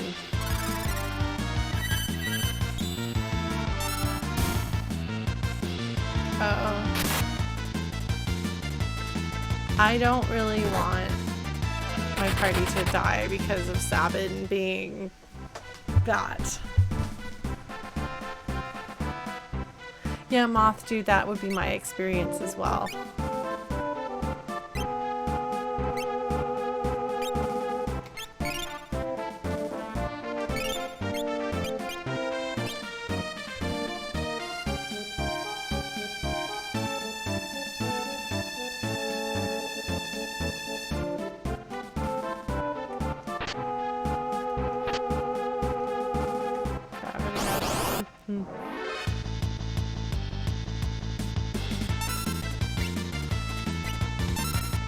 Okay, that's better.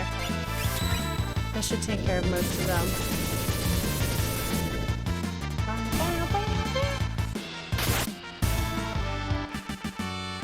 I like, just like take a look at the background.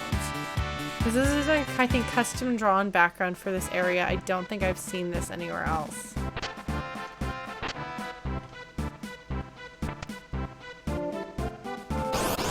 Let me know if I like am missing stuff or going the wrong way, by the way. Can't run away. Okay, fine. Okay. Yeah, that's fine. So at least we'll take care of this guy. He's gone. Sabin will take care of these guys. Oh, the tentacles! Now I remember what you're talking about. I had forgotten all about that. I was like, where are these tentacles they're talking about?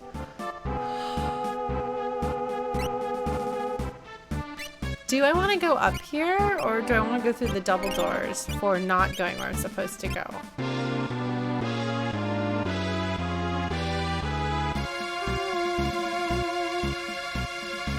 Oh, the double doors are where I'm supposed to eventually get to. Yeah, got it.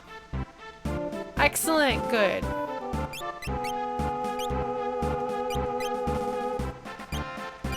There we go. Oh, look at that, he has a regal crown. Because he's sort of kind of a king. In my head, the two of them rule together. Okay, so is that everything? Did I get all the stuff? I feel like I got all the stuff. I don't think I overlooked anything. Are there any places I didn't go?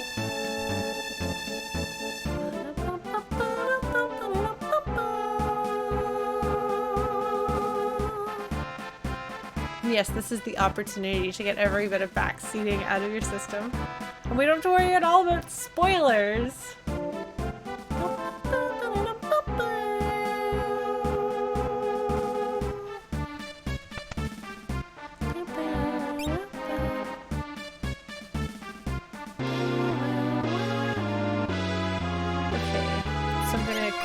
Running shoes.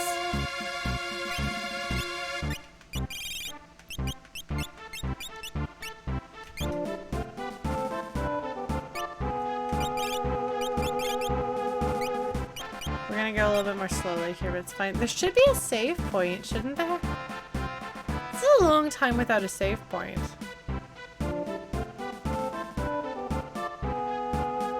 Maybe we're gonna...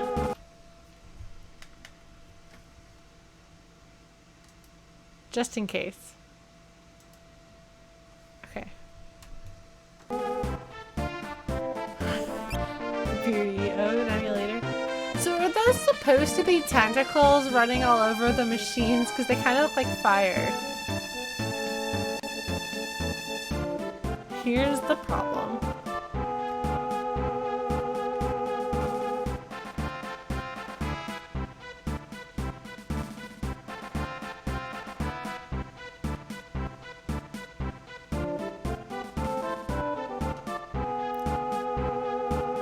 Who do I think has the most tragic backstory? Okay. Oh, Edgar, I love you, Edgar. And then he's like, well, yeah, sellers, but he's still kind of like talking in his like thieves dialect accent here. but then making it clear that it is him, and you're just like, oh my god. But he's not quite my favorite character, despite being closer to the archetype that I usually go nuts over. Locke is more earnest and less this. So who is the most tragic backstory? We have to put the entire game on hold because this is a very important question to think through. I'm gonna say Terra has the most tragic backstory. For me, hands down, no question. Because the thing is, as sad as Gao's backstory is in that he was, you know, he lost his only potential parent. Oh yeah, no, this is like the most melodramatic and tragic game ever, Ampy. But if you think about it, like, Gao has some satisfaction and joy in his life. He has fun running around on the veldt. He's kind of lonely and he doesn't have family, but he has, you kind of get the feeling he has like animal companions and he enjoys parts of his life. As horribly sad and maudlin as Locke's history with Rachel is, Locke was in love. He was able to have that joy. And now, even though he's lost the woman that he loved, he has friends and a purpose. I mean, obviously, like, now we're in the world of ruin, so put all that on hold. But when we show up in the game, when he shows up in the game, like, Locke has a purpose that he is doing that is fulfilling. He has friends. He has a mission. Like, so his history is sad, but it also has room for good things in it. Like, Edgar and Sabin have both suffered a great loss, but they're doing okay. Like, if they were, like, in an ordinary story, like, you could be like, you know, your father, the king, was murdered by political, like, by a, like, an opposing nation or empire's government. Like, that's pretty tragic. But on the scale of things, like, they loved each other, they have this, like, happy kingdom that still manages, like, Figaro is still basically okay. So that's not, like, so it's like there's, like, some tragedy mixed in with goodness. Sully's kind of has an absence of some of, like, the goodness. Like, she didn't really have friends or family growing up. And there's, like, some implied, like she hasn't really had a full life, but she's presumably been treated pretty well. You know, she grew up to be a soldier, but she grew up to be a general. So, like, hers is mostly like an absence of big bad, but there's also kind of an absence of good. Who else is in the running? Shadow. Most of Shadow's problems are... Shadow is his own problem. Shadow made his mess. And he probably didn't have a good start to begin with, but you're just kind of like, oh my god. Whereas Terra's parents, like, her mother was murdered when she was an infant, and she was then raised as a science experiment and not treated like a person, never had any love or friends, and then was controlled, like, had control of her, like independent thought taken away from her for some period of time. So I think she wins, or loses, as the case may be. Am I missing anyone? Because, like, Cyan's backstory isn't tragic until the game starts, and then he has a tragedy befall him, but prior to that, he had a good life. Yeah, no, Terra's life was pretty awful for most of her life. And then she had control of her own body taken away from her. That's pretty profoundly awful. So, yeah. Anyway, Edgar, like, there's just such a smirk in this dialogue right here. She's like, oh my god, Edgar. I do love Edgar. Alright. Okay, tools. Flash? Bioblaster.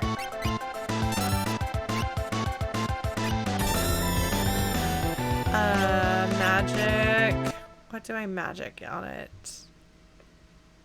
Fire? Or did you say that it's immune to magic and I want to hit it with my sword?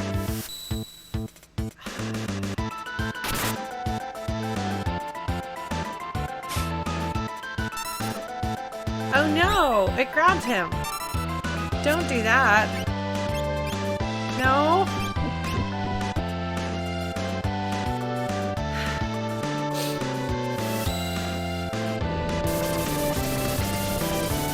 Oh, each one absorbs an element? Okay. So we want to kill this one down here. Alright. Okay.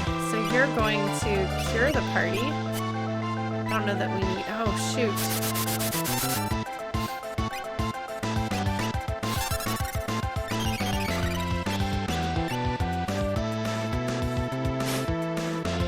That was bottom right. Yeah, so we'll kill the rest of them. Oh shoot, no, I want to hit the one that is holding.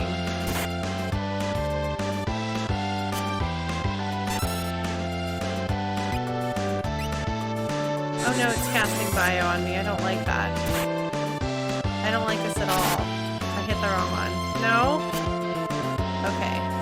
Oh.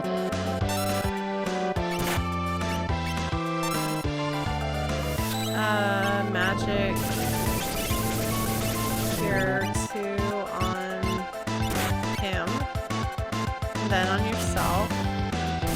Cool.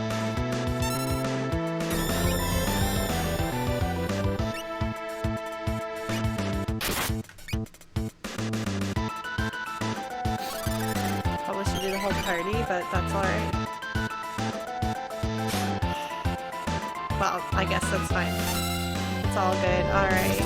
Magic. Cure 2 of us. Alright. Oh good, I'm glad to know that Bioblast is doing a good job here. See if we can Aura Bolt. Nope. That's fine. I'm glad to know that this one is taking a bazillion damage.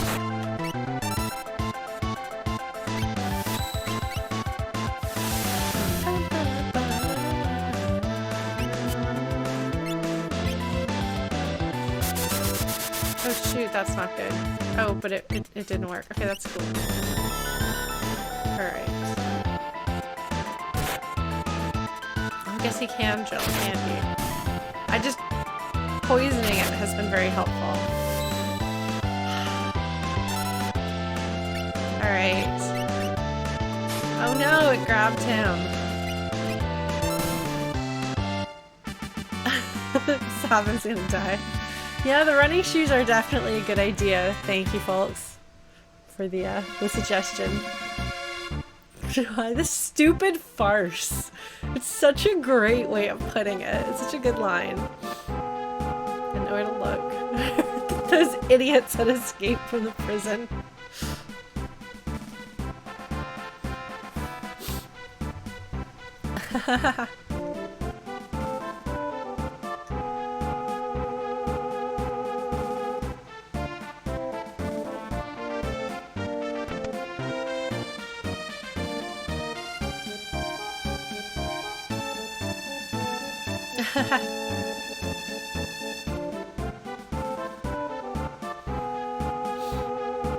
It's completely worthless.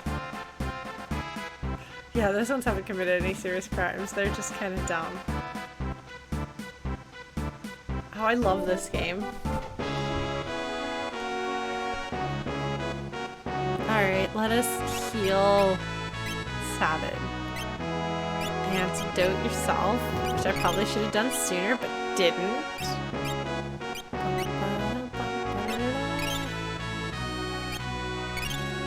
Oh, I should probably, that's a good point, I should equip him. Yes, the music is outstanding.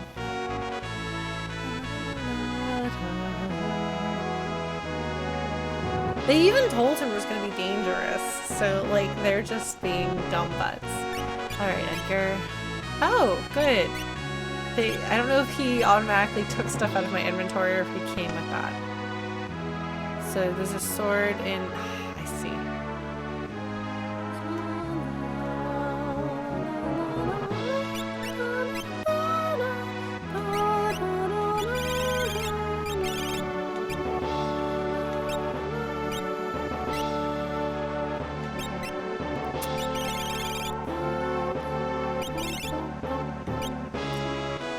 What do I use on you, my friend? Matches attacks more easily. Regen, back attack, float. No.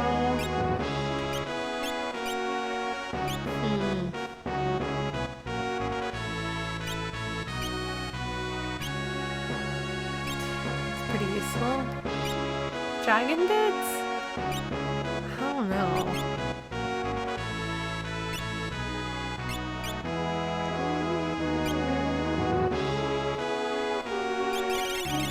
Yeah, I was thinking backguard might be a good choice.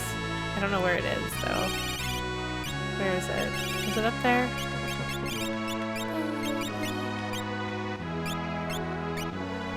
Yeah, but if he's doing damage with spears, then he's not using his tools. Oh, right, I need to change everyone else's equipment. You're gonna get some earrings, right? I have earrings, I swear. There they are. And you are gonna get the hero ring.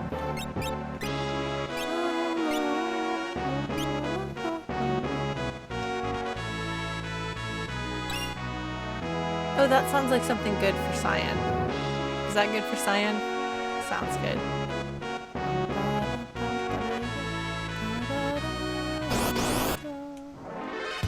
All right.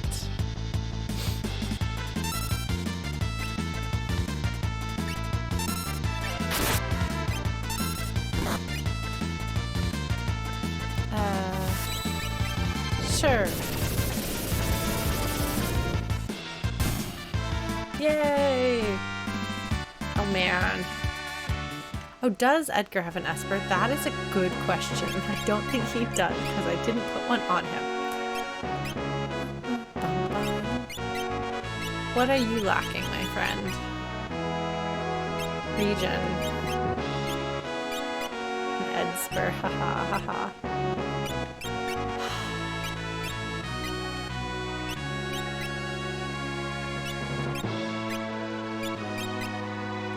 Who is still... Are you, why do you have Mad One equipped? Oh, because of magic power up. Well, let's let your brother have it, and you can have health up. Who else gives health up? Strength up.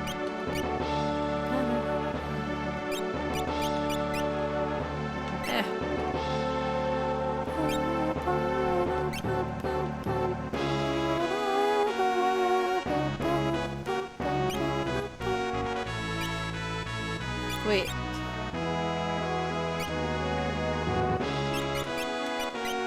Did you say Stray also does? Oh, it does. Okay. Cool. Alright. You are going to get Madeline. Yes, there you go.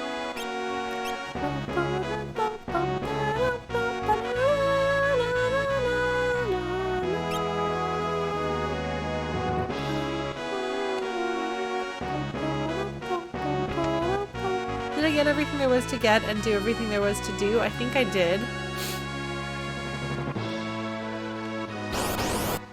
I think we're good.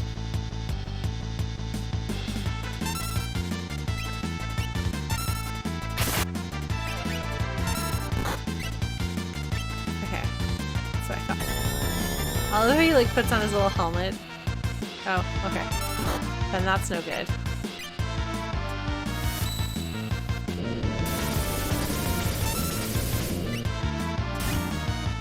Alright, don't use the Bioblaster. It just healed them last time, Lauren. Flash? Oh, right! Flash! Thank you. Yes, I forgot that was the group one. Hello, friend. Nonsense, it's been fixed. Like, what even?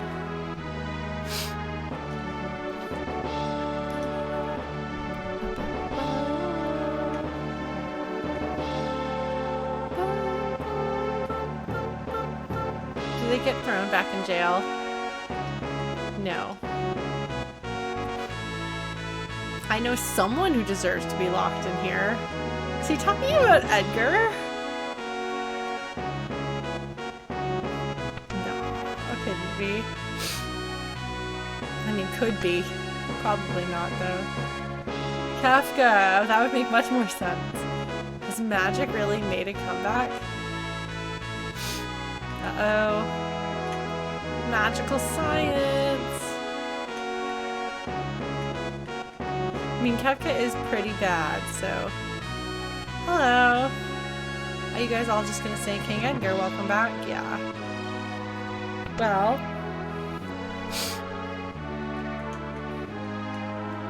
Oh. Here I was thinking I could... No! Matt!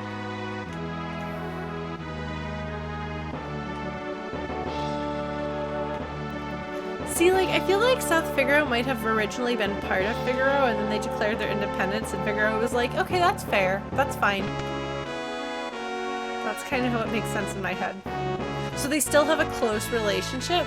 Because it wasn't that, like, Figaro invaded South Figaro. They, like, started a settlement. And then the settlement was like, okay, here we go. Settlement was like, okay, yeah, but we want to be our own place. And Figaro was like, okay, that seems reasonable. Can we still be BFFs? And South Figaro was like, yeah, sure.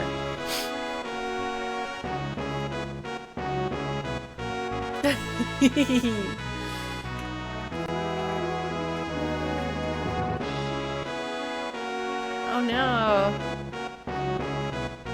See, that's your hint of what to do in case you walk past there. And are like, why is Strago running around with the fanatics? So that's your hint. It's like, oh, if I bring a loved one, which would be Realm, then surely.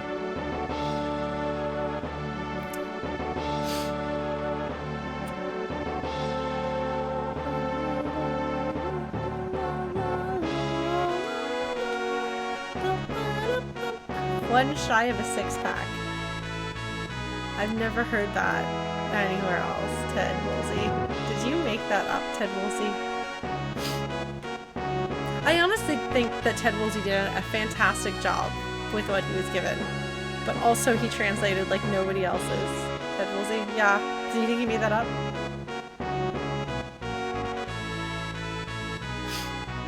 So it happens to be here this way.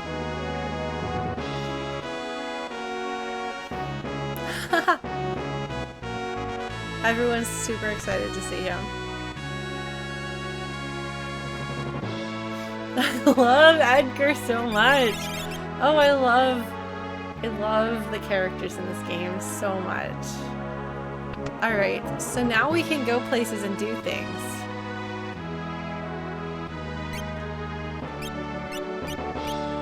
Why do I have two bio blasters? Is it a debilitator use? No, that doesn't sound good.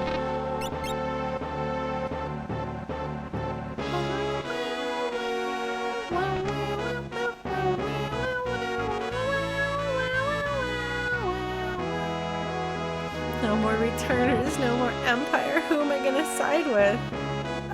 Well, what about keeping your kingdom safe while we go kill Kafka? I feel like that's something we can all get behind. But see, I don't mind if my money goes to the people of Figaro. You know, what else am I gonna do with it? Give it to people in other towns that I don't like as much? Okay. So,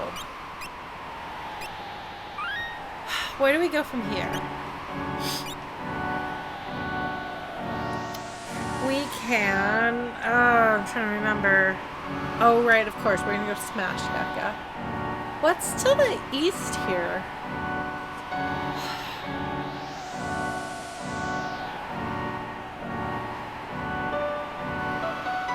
Because we can also ride this over and get to Doma, right? Where should we go next? Oh, east to South Figaro. Okay. Do we want to... Okay, where do we go get? Where do we go? Yeah, we do want the falcon. Where is he? Can I walk there? Or do I have to take Figura there? Okay, we're at the castle. Alright. Oh, we're gonna go to Culligan. Oh! Well, then doesn't that also take us to the Phoenix Cave area? Okay.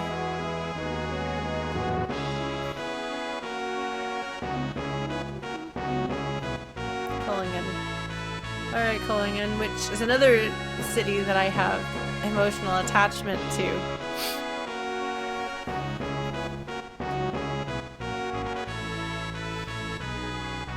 Anyway, I can't answer who Kefka would main if he played Smash Bros. Because I don't know that game.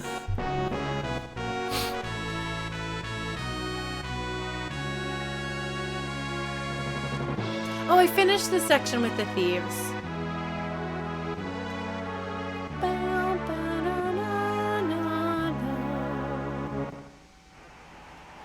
Alright. We're gonna save literally on top of the castle. Cool. Alright, so Culligan should be...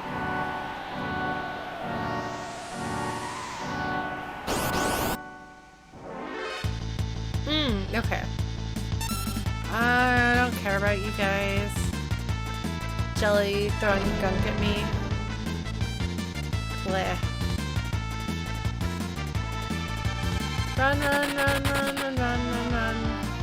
Okay, we ran. It was good.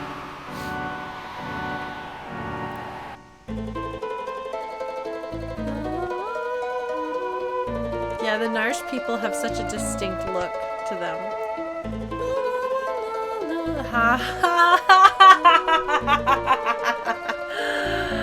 Oh my god, I love Searching for Friends. It's such a good song. Hi, Setzer friend. This world's already on the heap. Like, where did he even get that from? Where is that a Woolseyism? Do other humans on this planet say that? Alright, we're gonna have like a little... You know, like the music had some problems. Like everything looks so good here. It's all like green. I do. I want to talk to everybody else though. I'm just gonna talk to the town, and then we're gonna go talk to Setzer. So then you're like, oh, okay. So Cyan has passed through here, so he's still alive.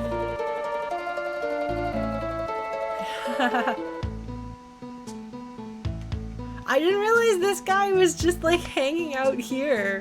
I mean, I guess Setzer's here, and he's like Setzer's dude, so... So you know what weapon we won't be buying here. Which wasn't a concern that I knew about back when this game came out. Bye, Stolen Light, have fun!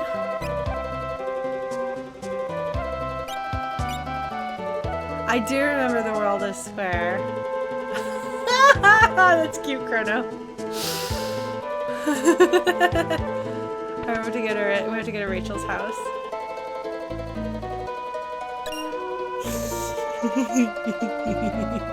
Alright, let's go talk to Setzer. Oh, I did Epitaph is one of the songs that I've done that's on my Flute Choir album that I'm working on.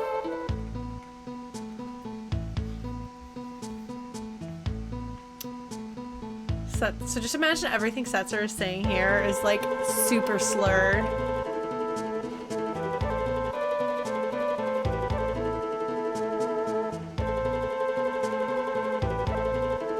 I've lost my wings. Such a good Setzer way of saying it.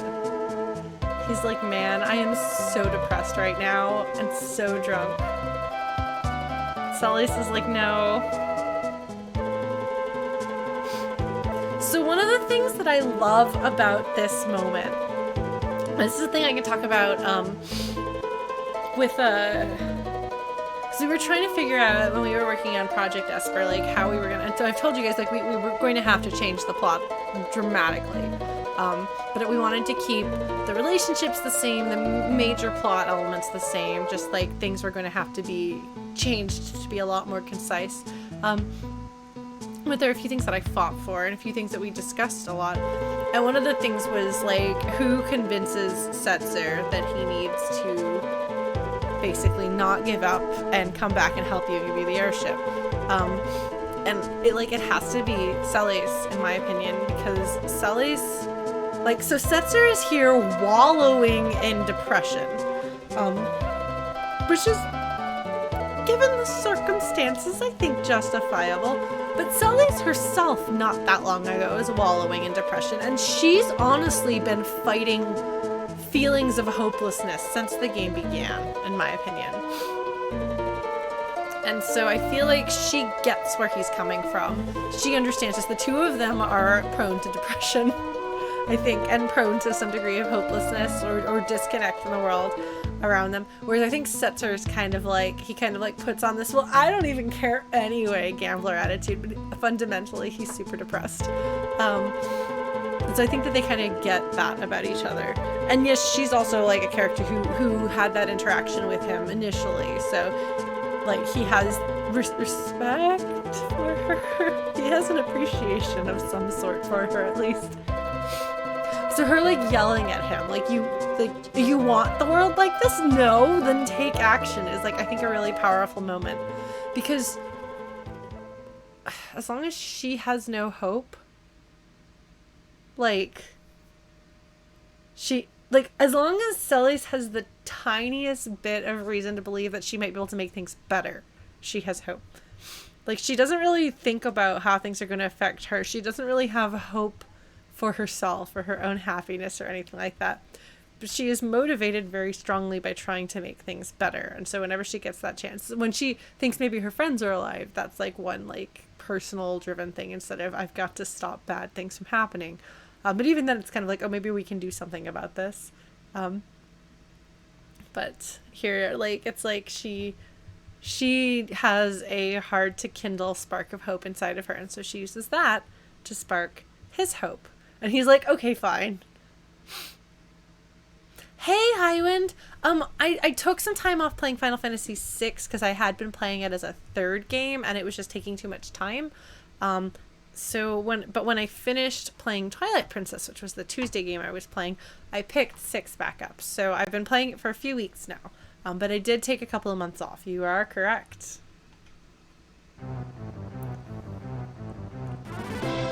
The Setzer's like, I needed a slap in the face and maybe a glass of water thrown in my face.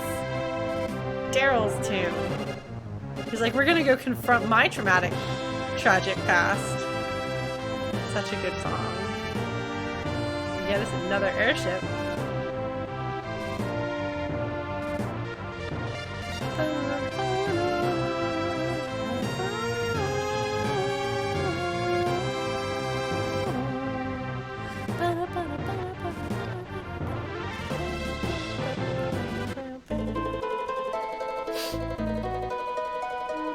Alright, now I think there were some citizens we hadn't talked to yet.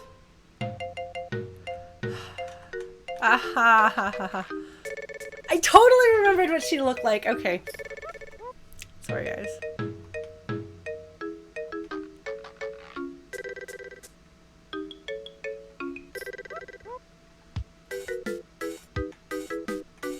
Anyway. See, it's relevant. Okay, I know this game really, really well. But I also don't remember a lot of the, like... Oh, it's so cute. She, like, looks like she feels guilty about it. Oh, maybe it'll grow. Maybe it'll grow. Hope is what it takes. Hope, my friends. What, Chrono? What?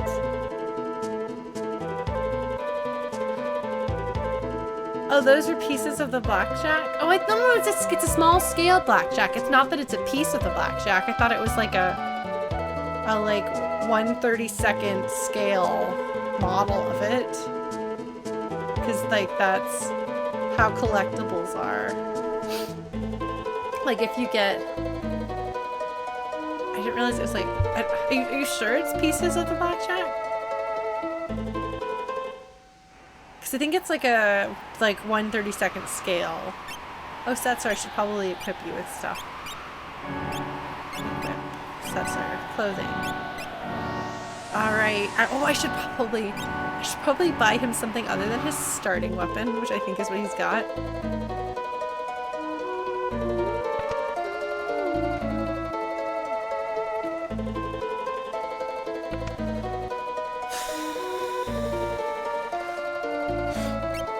Nah.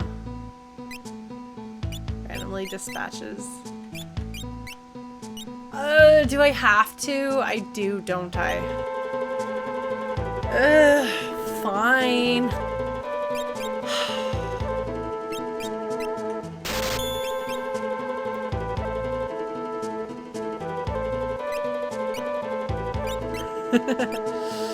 Alright, let's give him...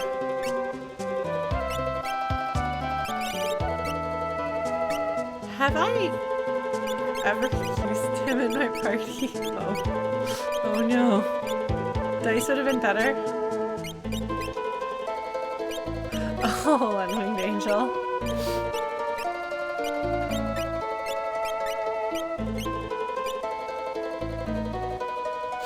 Oh, I just assumed it was his best weapon there. I'm happy to equip him with something else. And what else am I going to spend my money on, so... There we go. That will have been a waste of my money. That seems appropriate.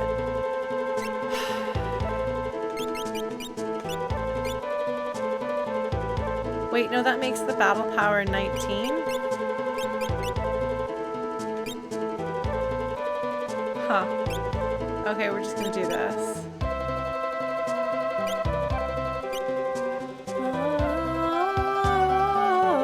Oh, I hate randomized damage. Right, blue glass? Alright, well, let's see what happens with dice then. I tend to hate randomized weapons. Phantasy Star 1 had that with like every single weapon, except there's these guns that you can give Odin, the big fighter dude. And so even though they do a much smaller damage, because they did like the same amount of damage every single time, so even though that was relatively low, it was still higher than like hitting like 1 or 2 or 3. So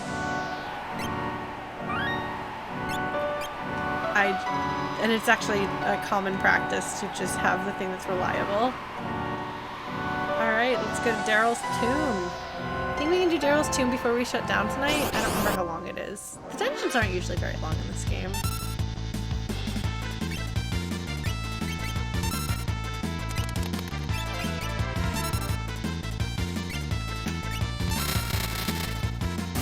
Ha! He just did elite damage! Ha ha! Ha ha ha ha ha! So classic internet, folks. Classic internet. Right there.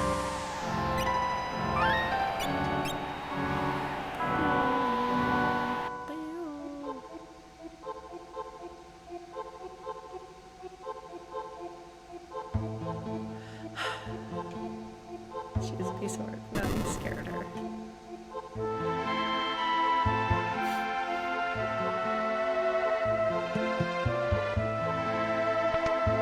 A little bit creepy, don't you think? Kind of has like vampire vibes going on here. Oof, this doesn't look good. Okay.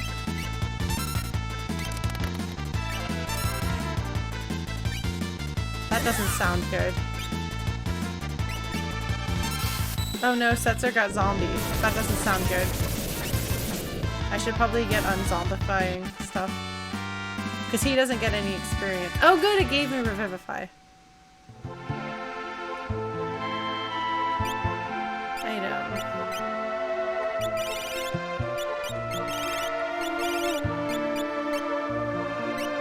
I'm glad that we're all revisiting the classic internet together.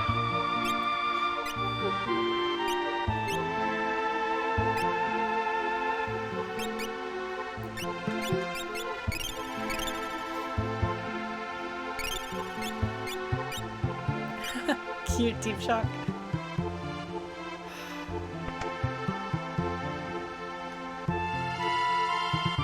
That little turtle's having some problems.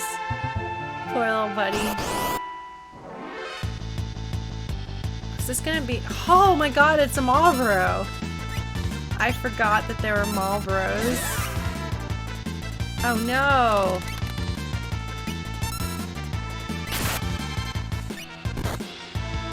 I should probably put on zombie proof, shouldn't I?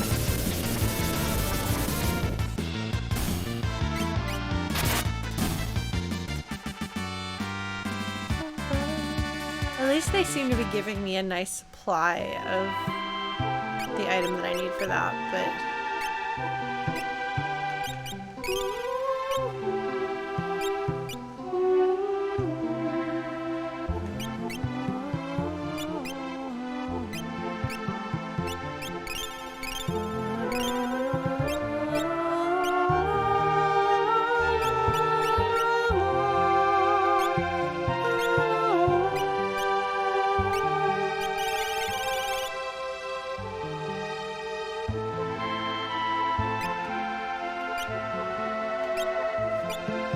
You aren't equipped with anything.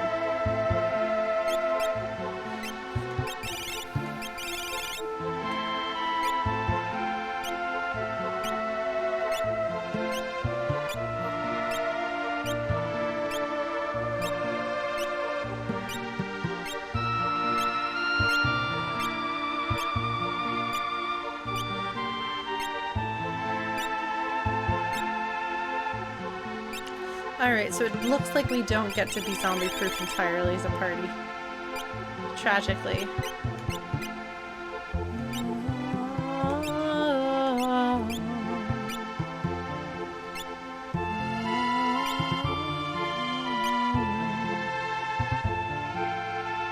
Is it? Ah. That's good. That's some good strategic thinking right there. Good job. I did not think through that.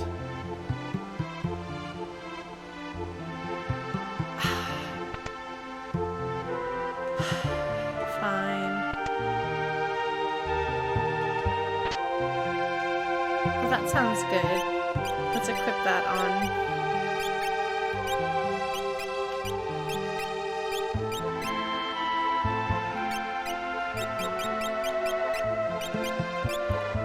He's kind of got my cast-offs.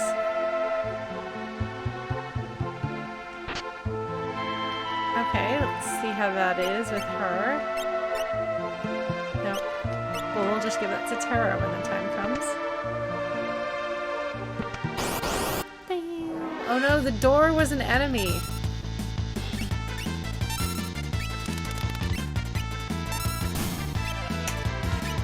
Oh, nice.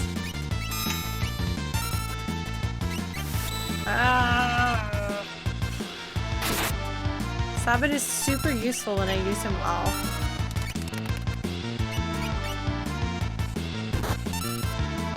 Oh, I should probably get that, shouldn't I? Experience egg sounds good. Yay! Setzer is learning basic healing magic.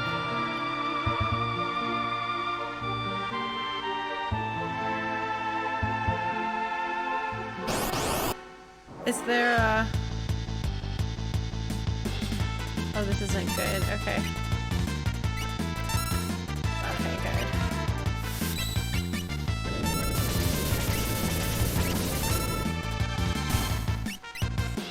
Alright. Thank goodness they're all weak to fire, right? The undead, I mean.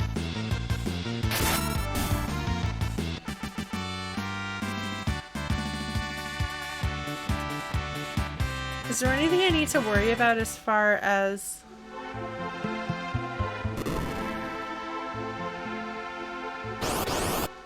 the previous room secret area? Okay.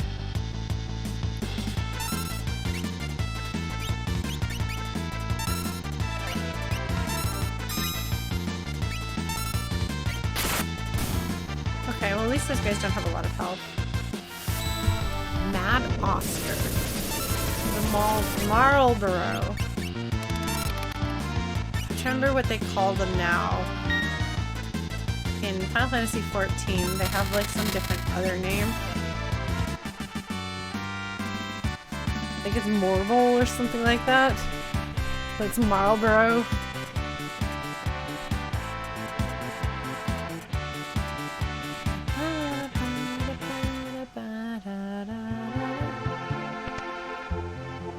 So you said there's like a secret here? Oh, there is. Whoa. Whoa. Crazy.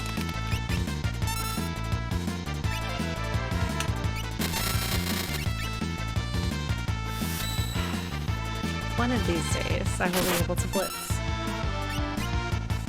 So why is it evil Oscar? What did Oscar do to them? Yay, Setzer!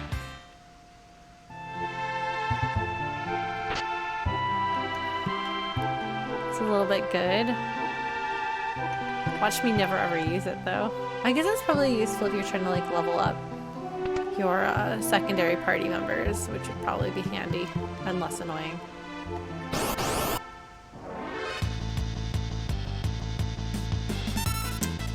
This guy's really freaky looking. It's a good design. It's very cool.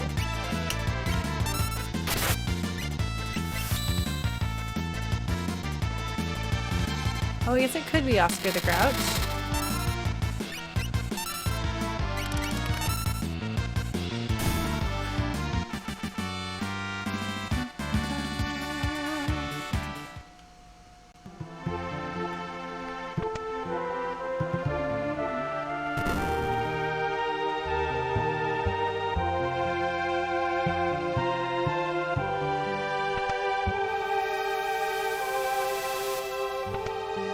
Setzer, how much money did you pay to make this tune happen?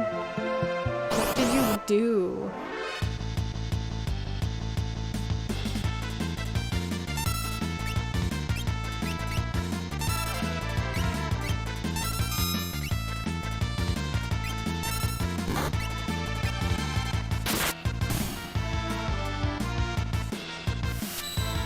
Sometimes you are heartbroken and very rich. I suppose it is true that rich people have done stupider things with their money. Also, just look at he's like, I have literally no idea what is in this place. Like, there might be a lot of monsters, or like, you know, a vampire might have moved in. I don't know.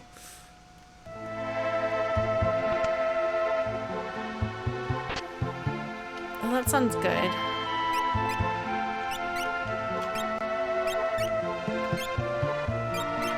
There we go.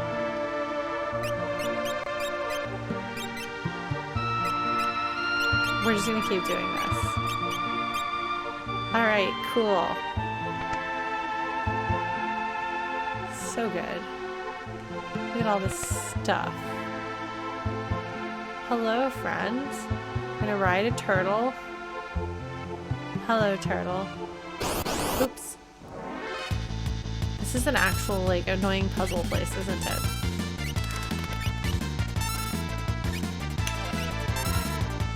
Practicing Aura Bolt. Failing. Briefly, I had it. Briefly. And then I stopped. I don't know what I did. I thought we might have actually, like, you know... Fortunately, we do seem to be doing some pretty hefty damage in here, which is good. I like that. I assume I want to hit this. Yes.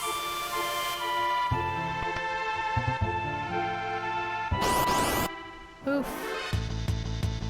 Like, how did he even come up with this? Like, seriously. What are you even doing, Setzer?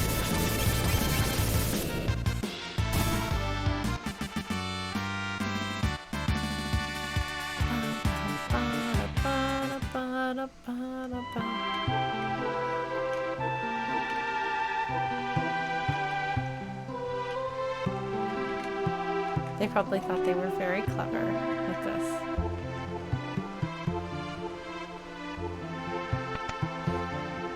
remember thinking that that was very interesting when I was a kid.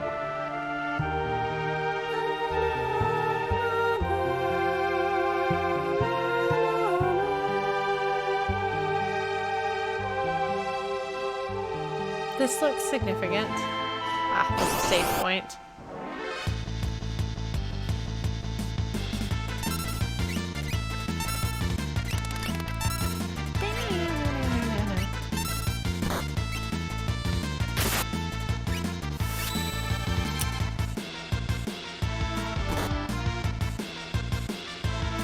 Oh man. Alright. Go back for the puzzle? What? Hold on. You guys have to discuss amongst yourselves what I should or shouldn't do. Let's at least learn warp. Yeah!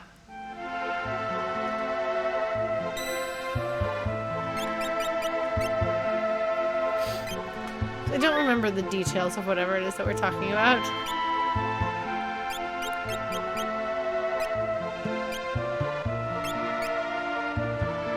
Oh.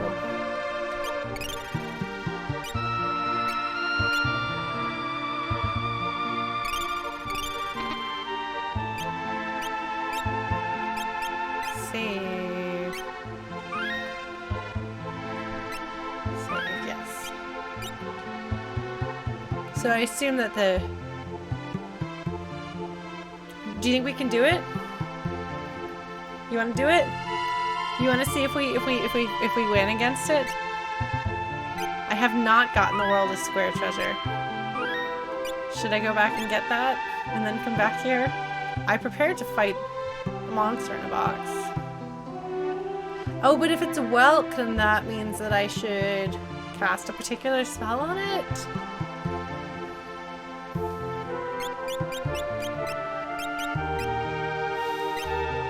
Have you yet learned everything on Seraphim?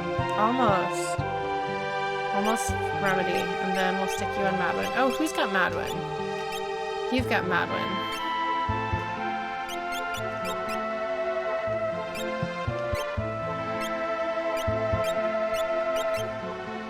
Yeah.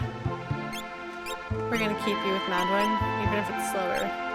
You'll level up and have more magic power, which I guess isn't really necessary for you.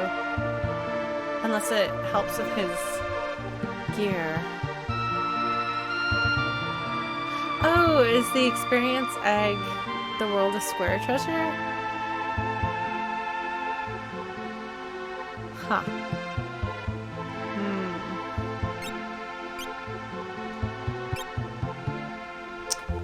Because I might just do it and then shut down for the night.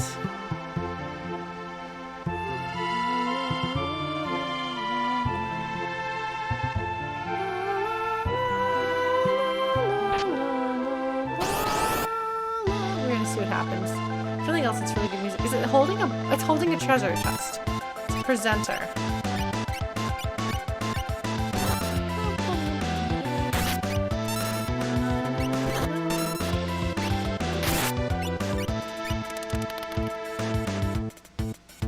Ah.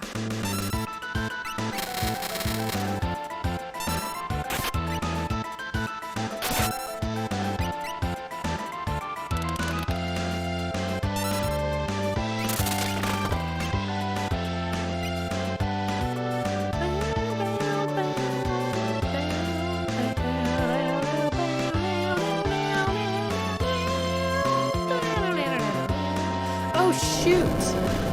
Okay, well, that's good to know. Who has float? Not you.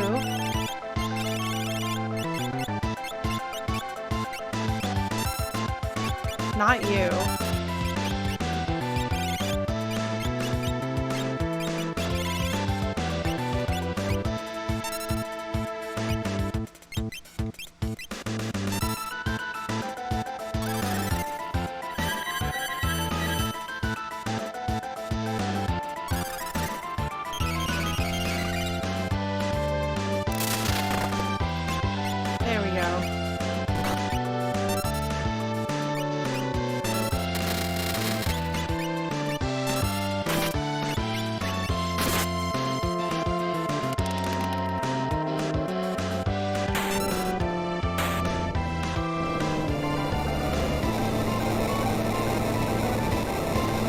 Okay, so everybody keeps telling me that I should learn to use magic because magic is so overpowered. You'll notice I almost never do. I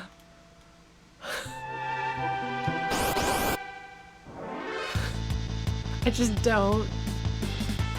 Alright, well we're still floating, that's fine.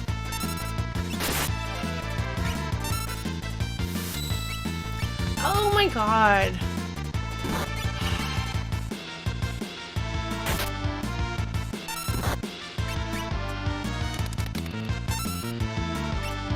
Come on, Sabin.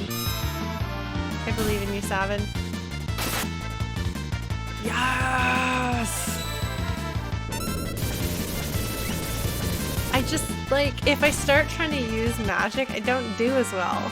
Because I'm sitting there trying to figure out what to use. Whereas if you just, like, hit attack a whole lot really fast, you're fine, you know?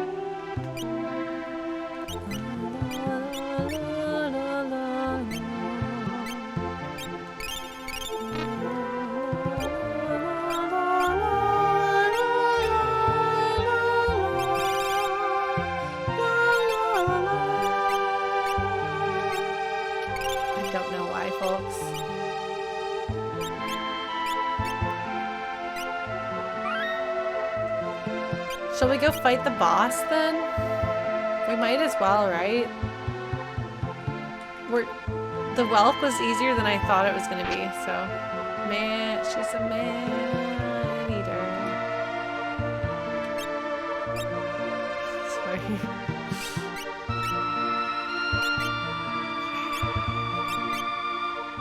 Is that really better?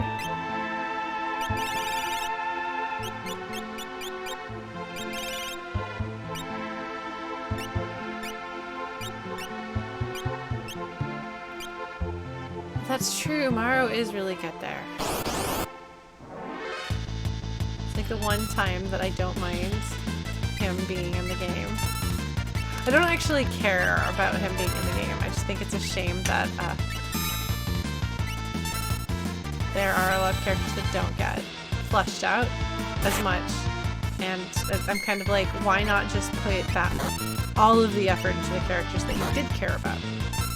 But I mean, it is like, you know, it's cool as far as like variety of gameplay goes, I guess. As someone who's not particularly interested in blue magic, though there's a bunch of blue magic characters in this game. Or like,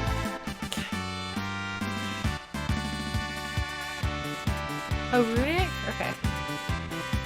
Alright, let's put the enhancer back on then.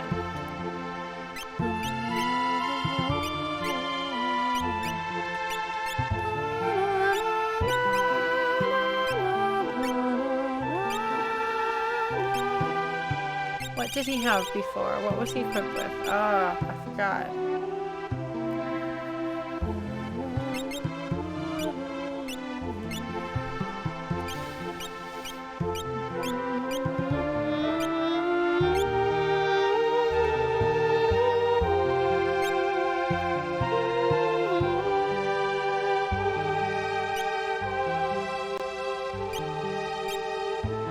Do I want him to have the Soul Saber equipped?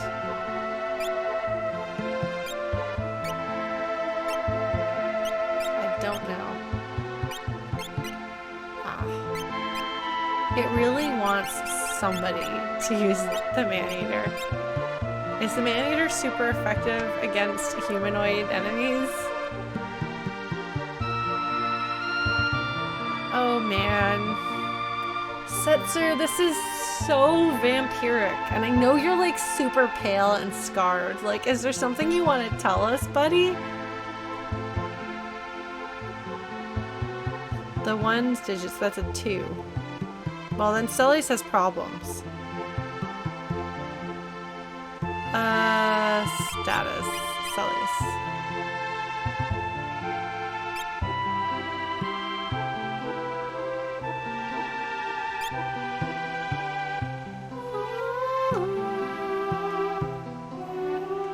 So I guess we want one more random encounter to change our money level, I guess, is what we're gonna do here.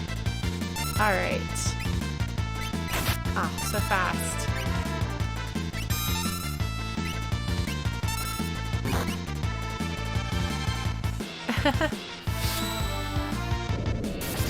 Hey, Rage Stray Cat.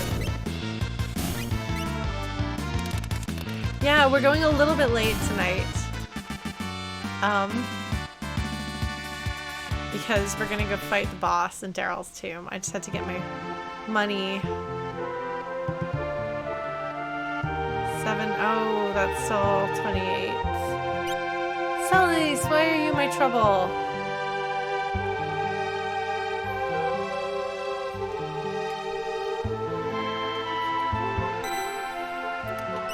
She's just gonna have some problems. Yeah. Well, we'll see what happens. Fortunately, a couple of my characters are, prime numbers? Oh! Well, I'm glad you could make it. I'm glad you can make it live. Hello! We've had a pretty productive stream as far as getting through the game.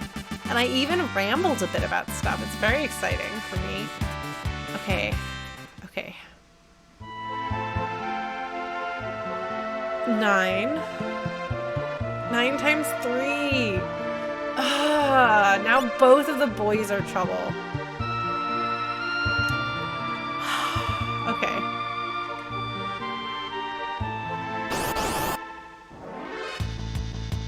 Alright, let's see what we can do here. Maybe this will do it. Maybe.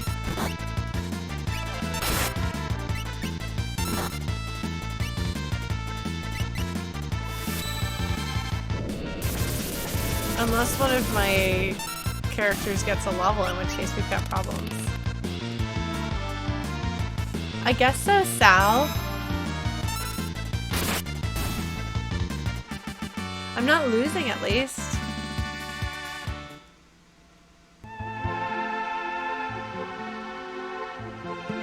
So if it's a 1, that means everybody, right? Because everything. Because that's not good.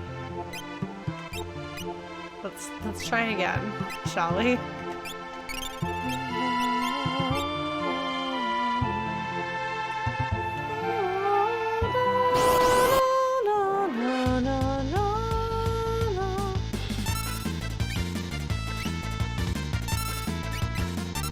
Yay, he actually is setting it on fire. Very exciting. Bam, bam, bam. Hahaha. Yeah, I was gonna guess that that was a Gao reference. Okay, nobody. 6. I think we're safe, actually. Yeah, we're good. Hopefully it stays this way.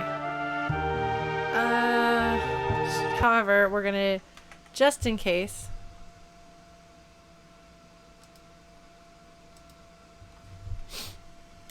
Oh, really? I've known people who do. I just don't bother with any of Gao's stuff. Question mark? Uh-oh. Who could possibly have seen this coming? Okay, so hopefully we're alright. Yay! We're good. Okay, I mean, I guess I could... Did you say, like, I can't blitz on him? Somebody should be healing. Celis is not doing a lot of damage. Okay.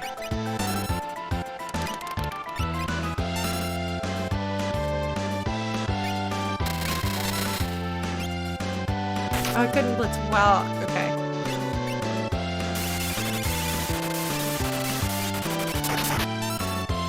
Alright. Immune to Aura Bolt. Okay.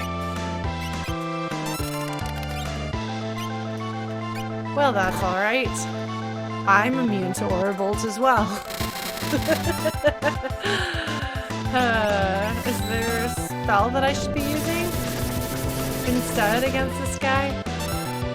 I clearly do not pay that much attention to things. Oh no! Oh, he hit me with his Morning Star, which he actually has a Morning Star. Alright, Setzer, you're gonna be healing. In just a second. Magic. Here too, just in case, why not?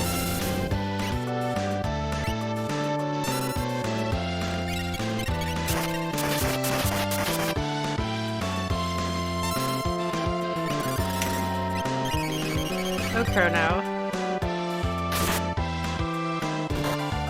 Okay, so she should definitely heal the party. She's probably more effective at this than Setzer. Okay. Oh no, Sabin, I failed. What? He just cured himself. You, sir, are a butt.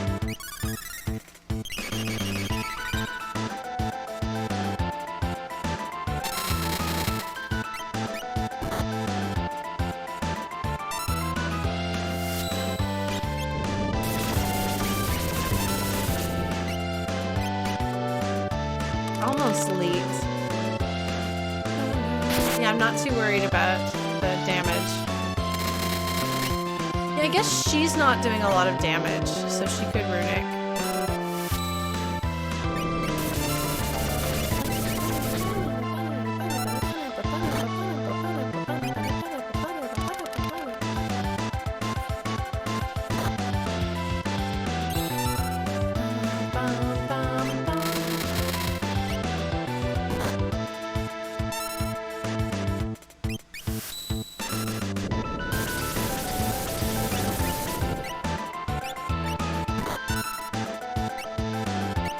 Oh shoot.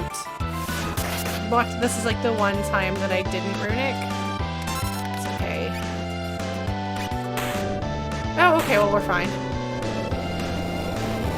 Turns out that like this game isn't actually hard.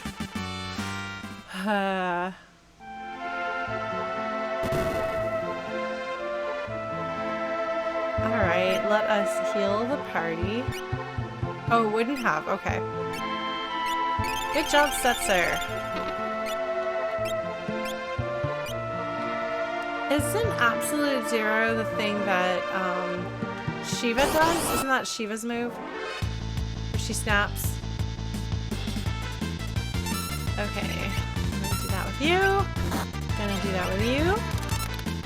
Gonna fire dance with you. Diamond dust. Oh, I knew that. Oh, so do I just leave this room?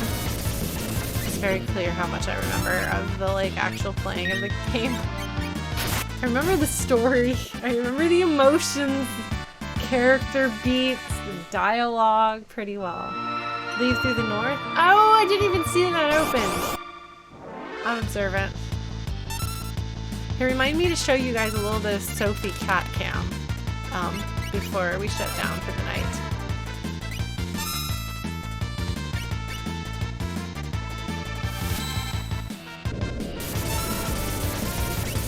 Oh man, Epitaph is... Alright. Yay, levels!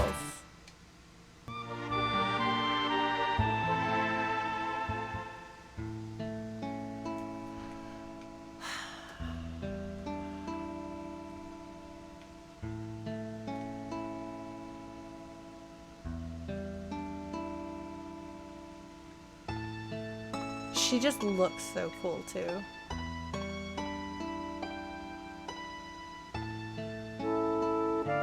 There's a time that he was actually afraid. He's tried to take on some of her nature.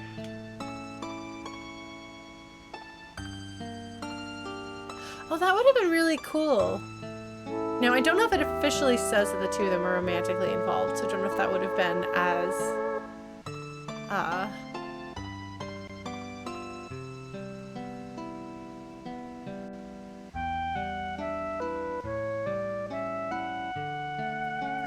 Big Talk Buster.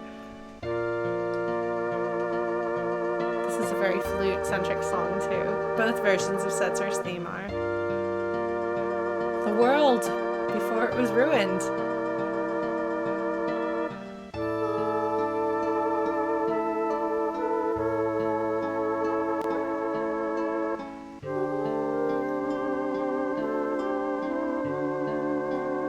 It's funny because it's like, this is right here's the airship that we know and love. It's all familiar. And the two of them being just like, it's there's something really cute about their like flirtatious flying together.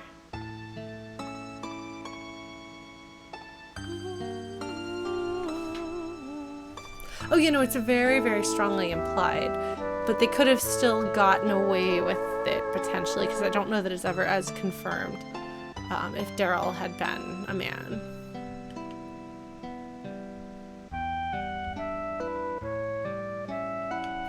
Icarus.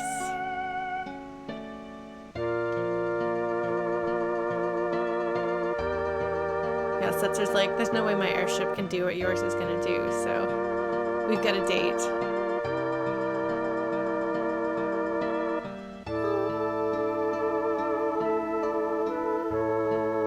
See, that's what I mean, like, there is enough ambiguity that a person could see it as a friendship. I did not. I always thought it was very, very strongly the romantic connection. But it doesn't outright tell us that. Unlike Locke and Sully's, where it's actually canonically a thing.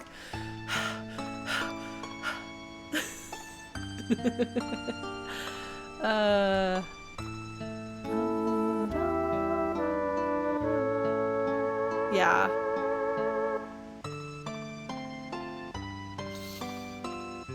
You know, he definitely loved her for some sort of love.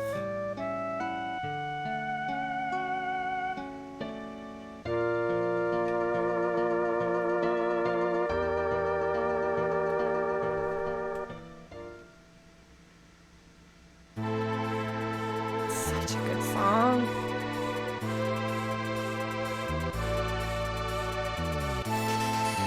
Another good Fleet song. Their band plays this one. Their relationship doesn't seem brotherly, sisterly to me. You could say it's just friends. You could say he had an unrequited thing for her, or you could say it was more than that. And you're just like, wow, we might be able to do this. Yeah, so this is actually, I believe, the most popular Final Fantasy song of all time, or close to it. And at least in Japan, I think they did a poll. And I think this is the one that won, I think, first place. It's really good. And it's super fun to play live because since we've only got one flute in the band, the guitar plays the second part of that, the harmony. And it is really fun to harmonize with my bandmate on stage and to be like, I'm playing... Well, they're not actually any actual family connection. Like, it gives absolutely no reason why, like, there's no reason to believe that there's actually any real family relationship between them, so they wouldn't be twins. But their friendship doesn't feel like a brother-sister friendship. But yeah, so this song is just... Oh, was something wrong with it?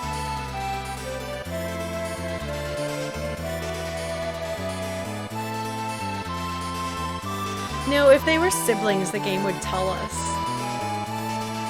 But instead, they may have the kind of relationship where they're like best friends, and sometimes they make out or hook up, but they're still mostly best friends. And it's just kind of ambiguously undefined, which feels true, I think, in character to both Setzer and Darill as we know them. Like, they seem like the sort of people who wouldn't want to necessarily be tied down, so it's not like, this is my person. But this is like the person that this is a special person to me, and they have a relationship, but maybe neither one of them wants to commit to it. But so that's kind of how I read it. It's not that they were like in a committed relationship, boyfriend and girlfriend, but they were like the most special and important person to each other. And there's so much playfulness, so much flirtation that it seems to me like, this is my person. But this is like the person that this is my person. there's a romantic connection there. And that they were probably very much in love with each other in their own way. Maybe he was more in love with her than she was him. But I really feel that way. Yeah, no, the music, you get the sense of hope. Like, it's still, I don't know that either one of them would ever want to commit. They feel like people who don't commit. They want to have freedom. Freedom is very much who they are. But yeah, so the game has had such a, I mean, so much of the game is about finding hope. And they even, like, you know, expressly say, Terra, you're our only hope against the Empire. Because it's true, the Empire has them completely outgunned for a while. And, like, maybe they would be able to pull it off as the underdogs, but, like, the odds are stacked against them. And in a way, like, Terra sort of balances that out a bit. And then we start bringing in the Espers, and just everything becomes unpredictable.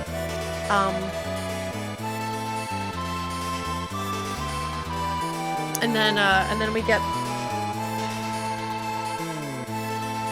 kind of an extreme loss of hope. The entire world ends.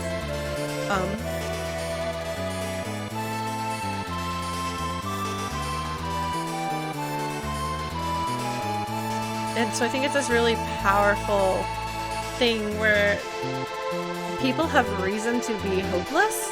Like, the world literally ended. And so I think it's interesting that hopelessness is the big thing that people have to fight. Like, Sabin never has any problems with hopelessness. And Edgar is just so determined that the first thing he's like, world ended, how do I get to Figaro? How do I fix things with Figaro? I gotta go do that. And he's just like, one track, got to help his kingdom, because that's what he's all about. And I mean, like, because I mean, he doesn't go looking for his brother. He goes looking to save his kingdom, because he's a king and that's his priority, and that's what his priority should be. Also because Sabin is probably able to take care of himself if anyone survives. But like, I read some of Sandman. I never beat it. I never finished it. But Celes has to find hope. Setzer has to be reminded of hope, and then together, yeah, finding hope in a hopeless situation, which I think is really, really powerful. And I think that's why I started playing this game again after taking a break of a couple of months, is looking at the situation in the world and being like, it is very easy to feel like there is no way that things are going to get better and it's just going to be awful and terrible. And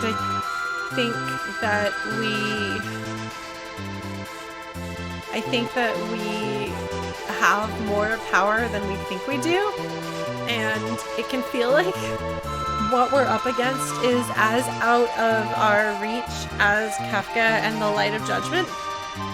But what works, the way that we're able to save the day in this, other than the fact that this game is a work of fiction, the way we're able to save the day is by coming together as a group of friends, banding together, even like unlikely allies, finding help where you can, finding hope where you can, refusing to give up, and just through persistence and cleverness and teamwork, slowly but surely overcoming the evil that cannot be touched. And I think that is a really beautiful lesson that we could stand to take to heart. Because things are really rough right now. Like, they are really hard. Like, there have been some people that I've reached out to that I haven't talked to in a while, and I'm like, hey, how are you doing? With the understanding that the answer is never going to be good. The answer is never going to be great. Because it's just not, you know. Unless you're keeping yourself from feeling the state of the world around you, you're probably, you know, stressed out, worried, anxious, something like that. But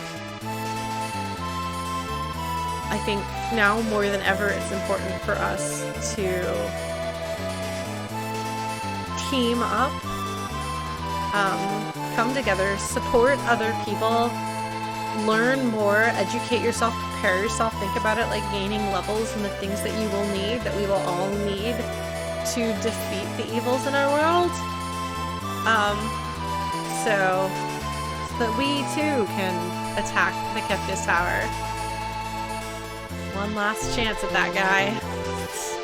Such a way of phrasing it. First we need to find our friends, hence searching for friends. The song. See, for once I feel hopeful. Because Figaro will be fine now. Celis is like, birds. Those make me think of Locke. This is like, hey, you should go to the bird. Which is actually not Locke, it's actually Cyan.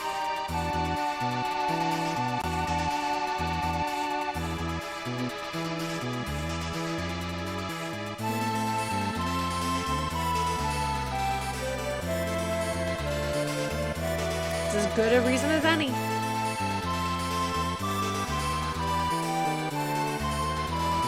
We drive the super cool airship, or rather he drives the super cool airship. Oh, but then it doesn't land for you.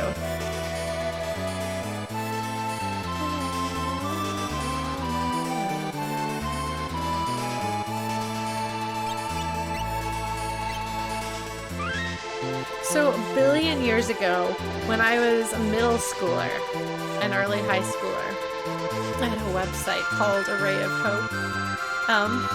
And the splash page on it, because that's how you did websites then, is you'd have a splash page with like an image, because of course I was an artist of sorts. You'd have an image with some text, and then you would click on that and it would go to the webpage. And mine was a single ray of hope and cast away shadows. And I guess that's never left me.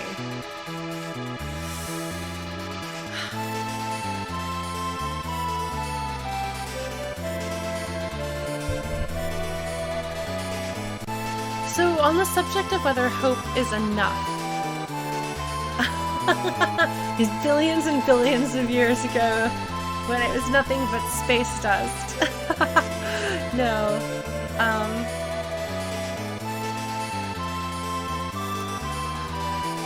Hope is the thing. Give me a second.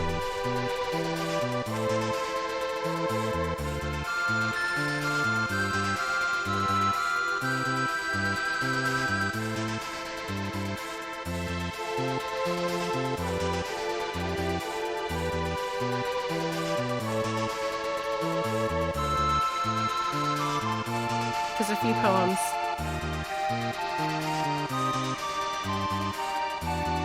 Hope is the thing with feathers that perches in the soul and sings the tune without the words and never stops at all. And sweetest in the gale is heard, and sore must be the storm that could abash the little bird that kept so many warm. I've heard it in the chillest land and on the strangest sea, yet never in extremity it asked to come of me.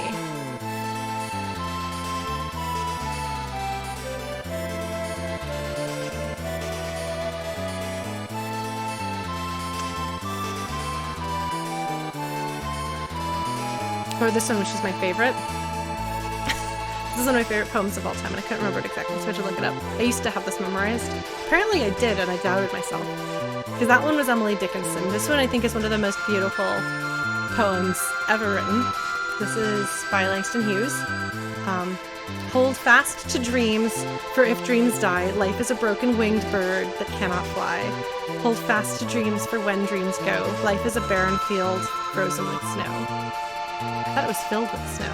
Either way, dreams and hope are the thing that keeps people going. So at the end of all things, hope is all you have. Because when you cease to have hope, some part of you is a flame that goes out. And so hope alone will not change things, but hope is what gives that chance of things getting better. And it doesn't have to be hope that everything will be perfect. It doesn't have to be hope that everything is fine.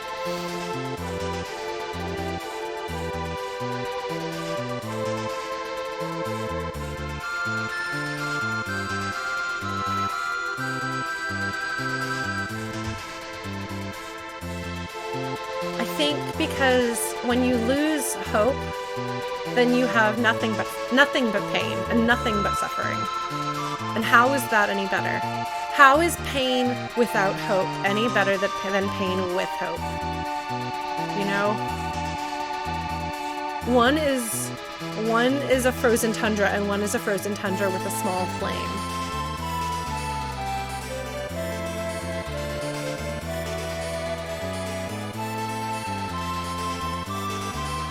Like, hope is necessary. It really is. I really do strongly believe that hope is a necessary thing for a person to keep going, no matter how dark things are. And okay, so let me be clear about what hope means, because I think that we are talking about two different things. I think that you are saying that hope is the feeling that everything will be okay. And I don't think that's what hope is. Hope is the belief that something might be better. And so you may have had to accept things as they are, which I think is essential. I think being able to accept things as they are, accept the reality of the situation, it's called radical acceptance for a lot of people. The idea that you have to be able to live with the reality of the situation, that you cannot deny it. You have to look it in the face and say, this is the reality of the situation. Because there are some things that you cannot change, but there has to be the chance that something will be okay and will become okay. And if you don't have that, if you think that everything is going to be terrible always and forever in every possible way and nothing will ever get better, then you've got a problem on your hands.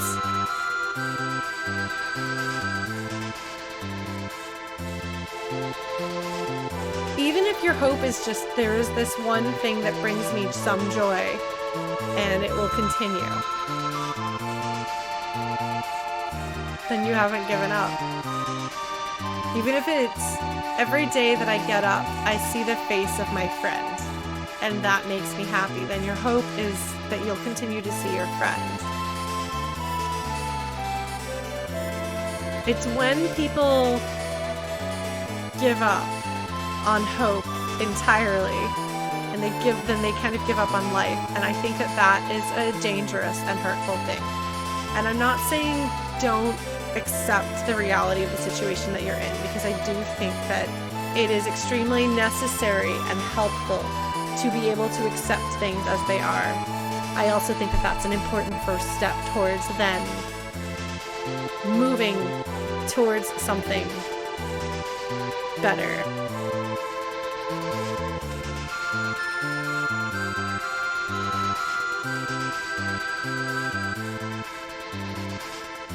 See, again, I think we're defining hope differently here.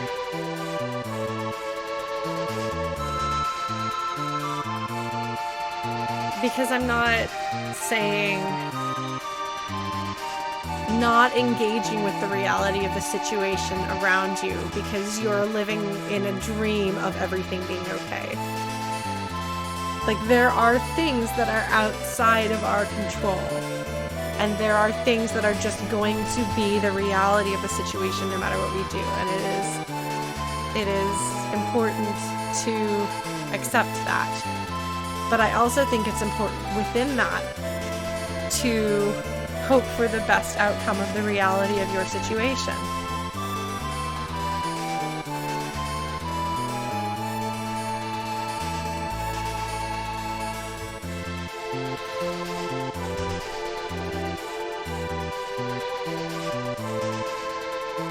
Like I said, I think we're talking about something different. Because I think accepting reality and having hope need to both be present. I think hope without acceptance keeps you from being able to actually engage with the reality of the situation of your life.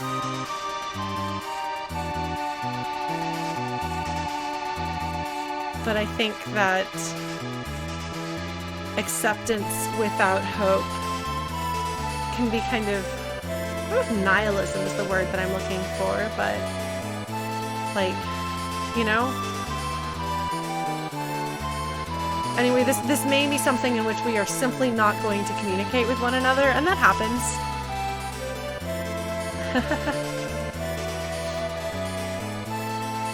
Fatalism. Yeah, I guess that's probably what I'm looking for.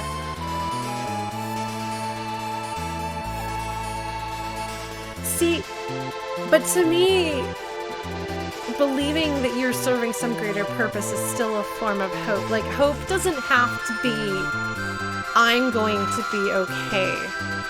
Hope might be, my children might be okay. Hope might be, my community might have more resources in the future.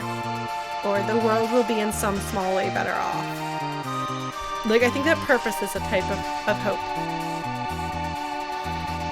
And I think that that is something that has gotten people through hard times. Like, hope doesn't have to be, my situation's going to be okay, but you have something to live for that you believe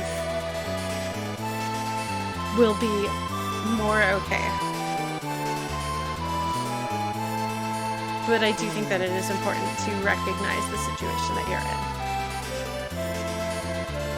So that's what I'm thinking. Obviously, you're welcome to disagree. There are schools of philosophical thought that disagree with me. But generally, you know, I believe that hope is a necessary part of staying alive in a healthy way.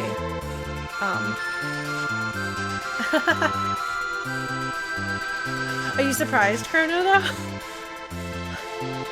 Like, as much as, like, video games are happy fun times, like, they are stories, and stories as a human experience at their most powerful should tap into something really meaningful about humanity, about life, that sort of thing. Good luck, Chrono. Have a good Zelda night. And I should probably shut down too. For one thing, my computer is beginning to smell like the baked potato that I'm calling it. And maybe I'll write that Final Fantasy VI fanfic that apparently I'm working on.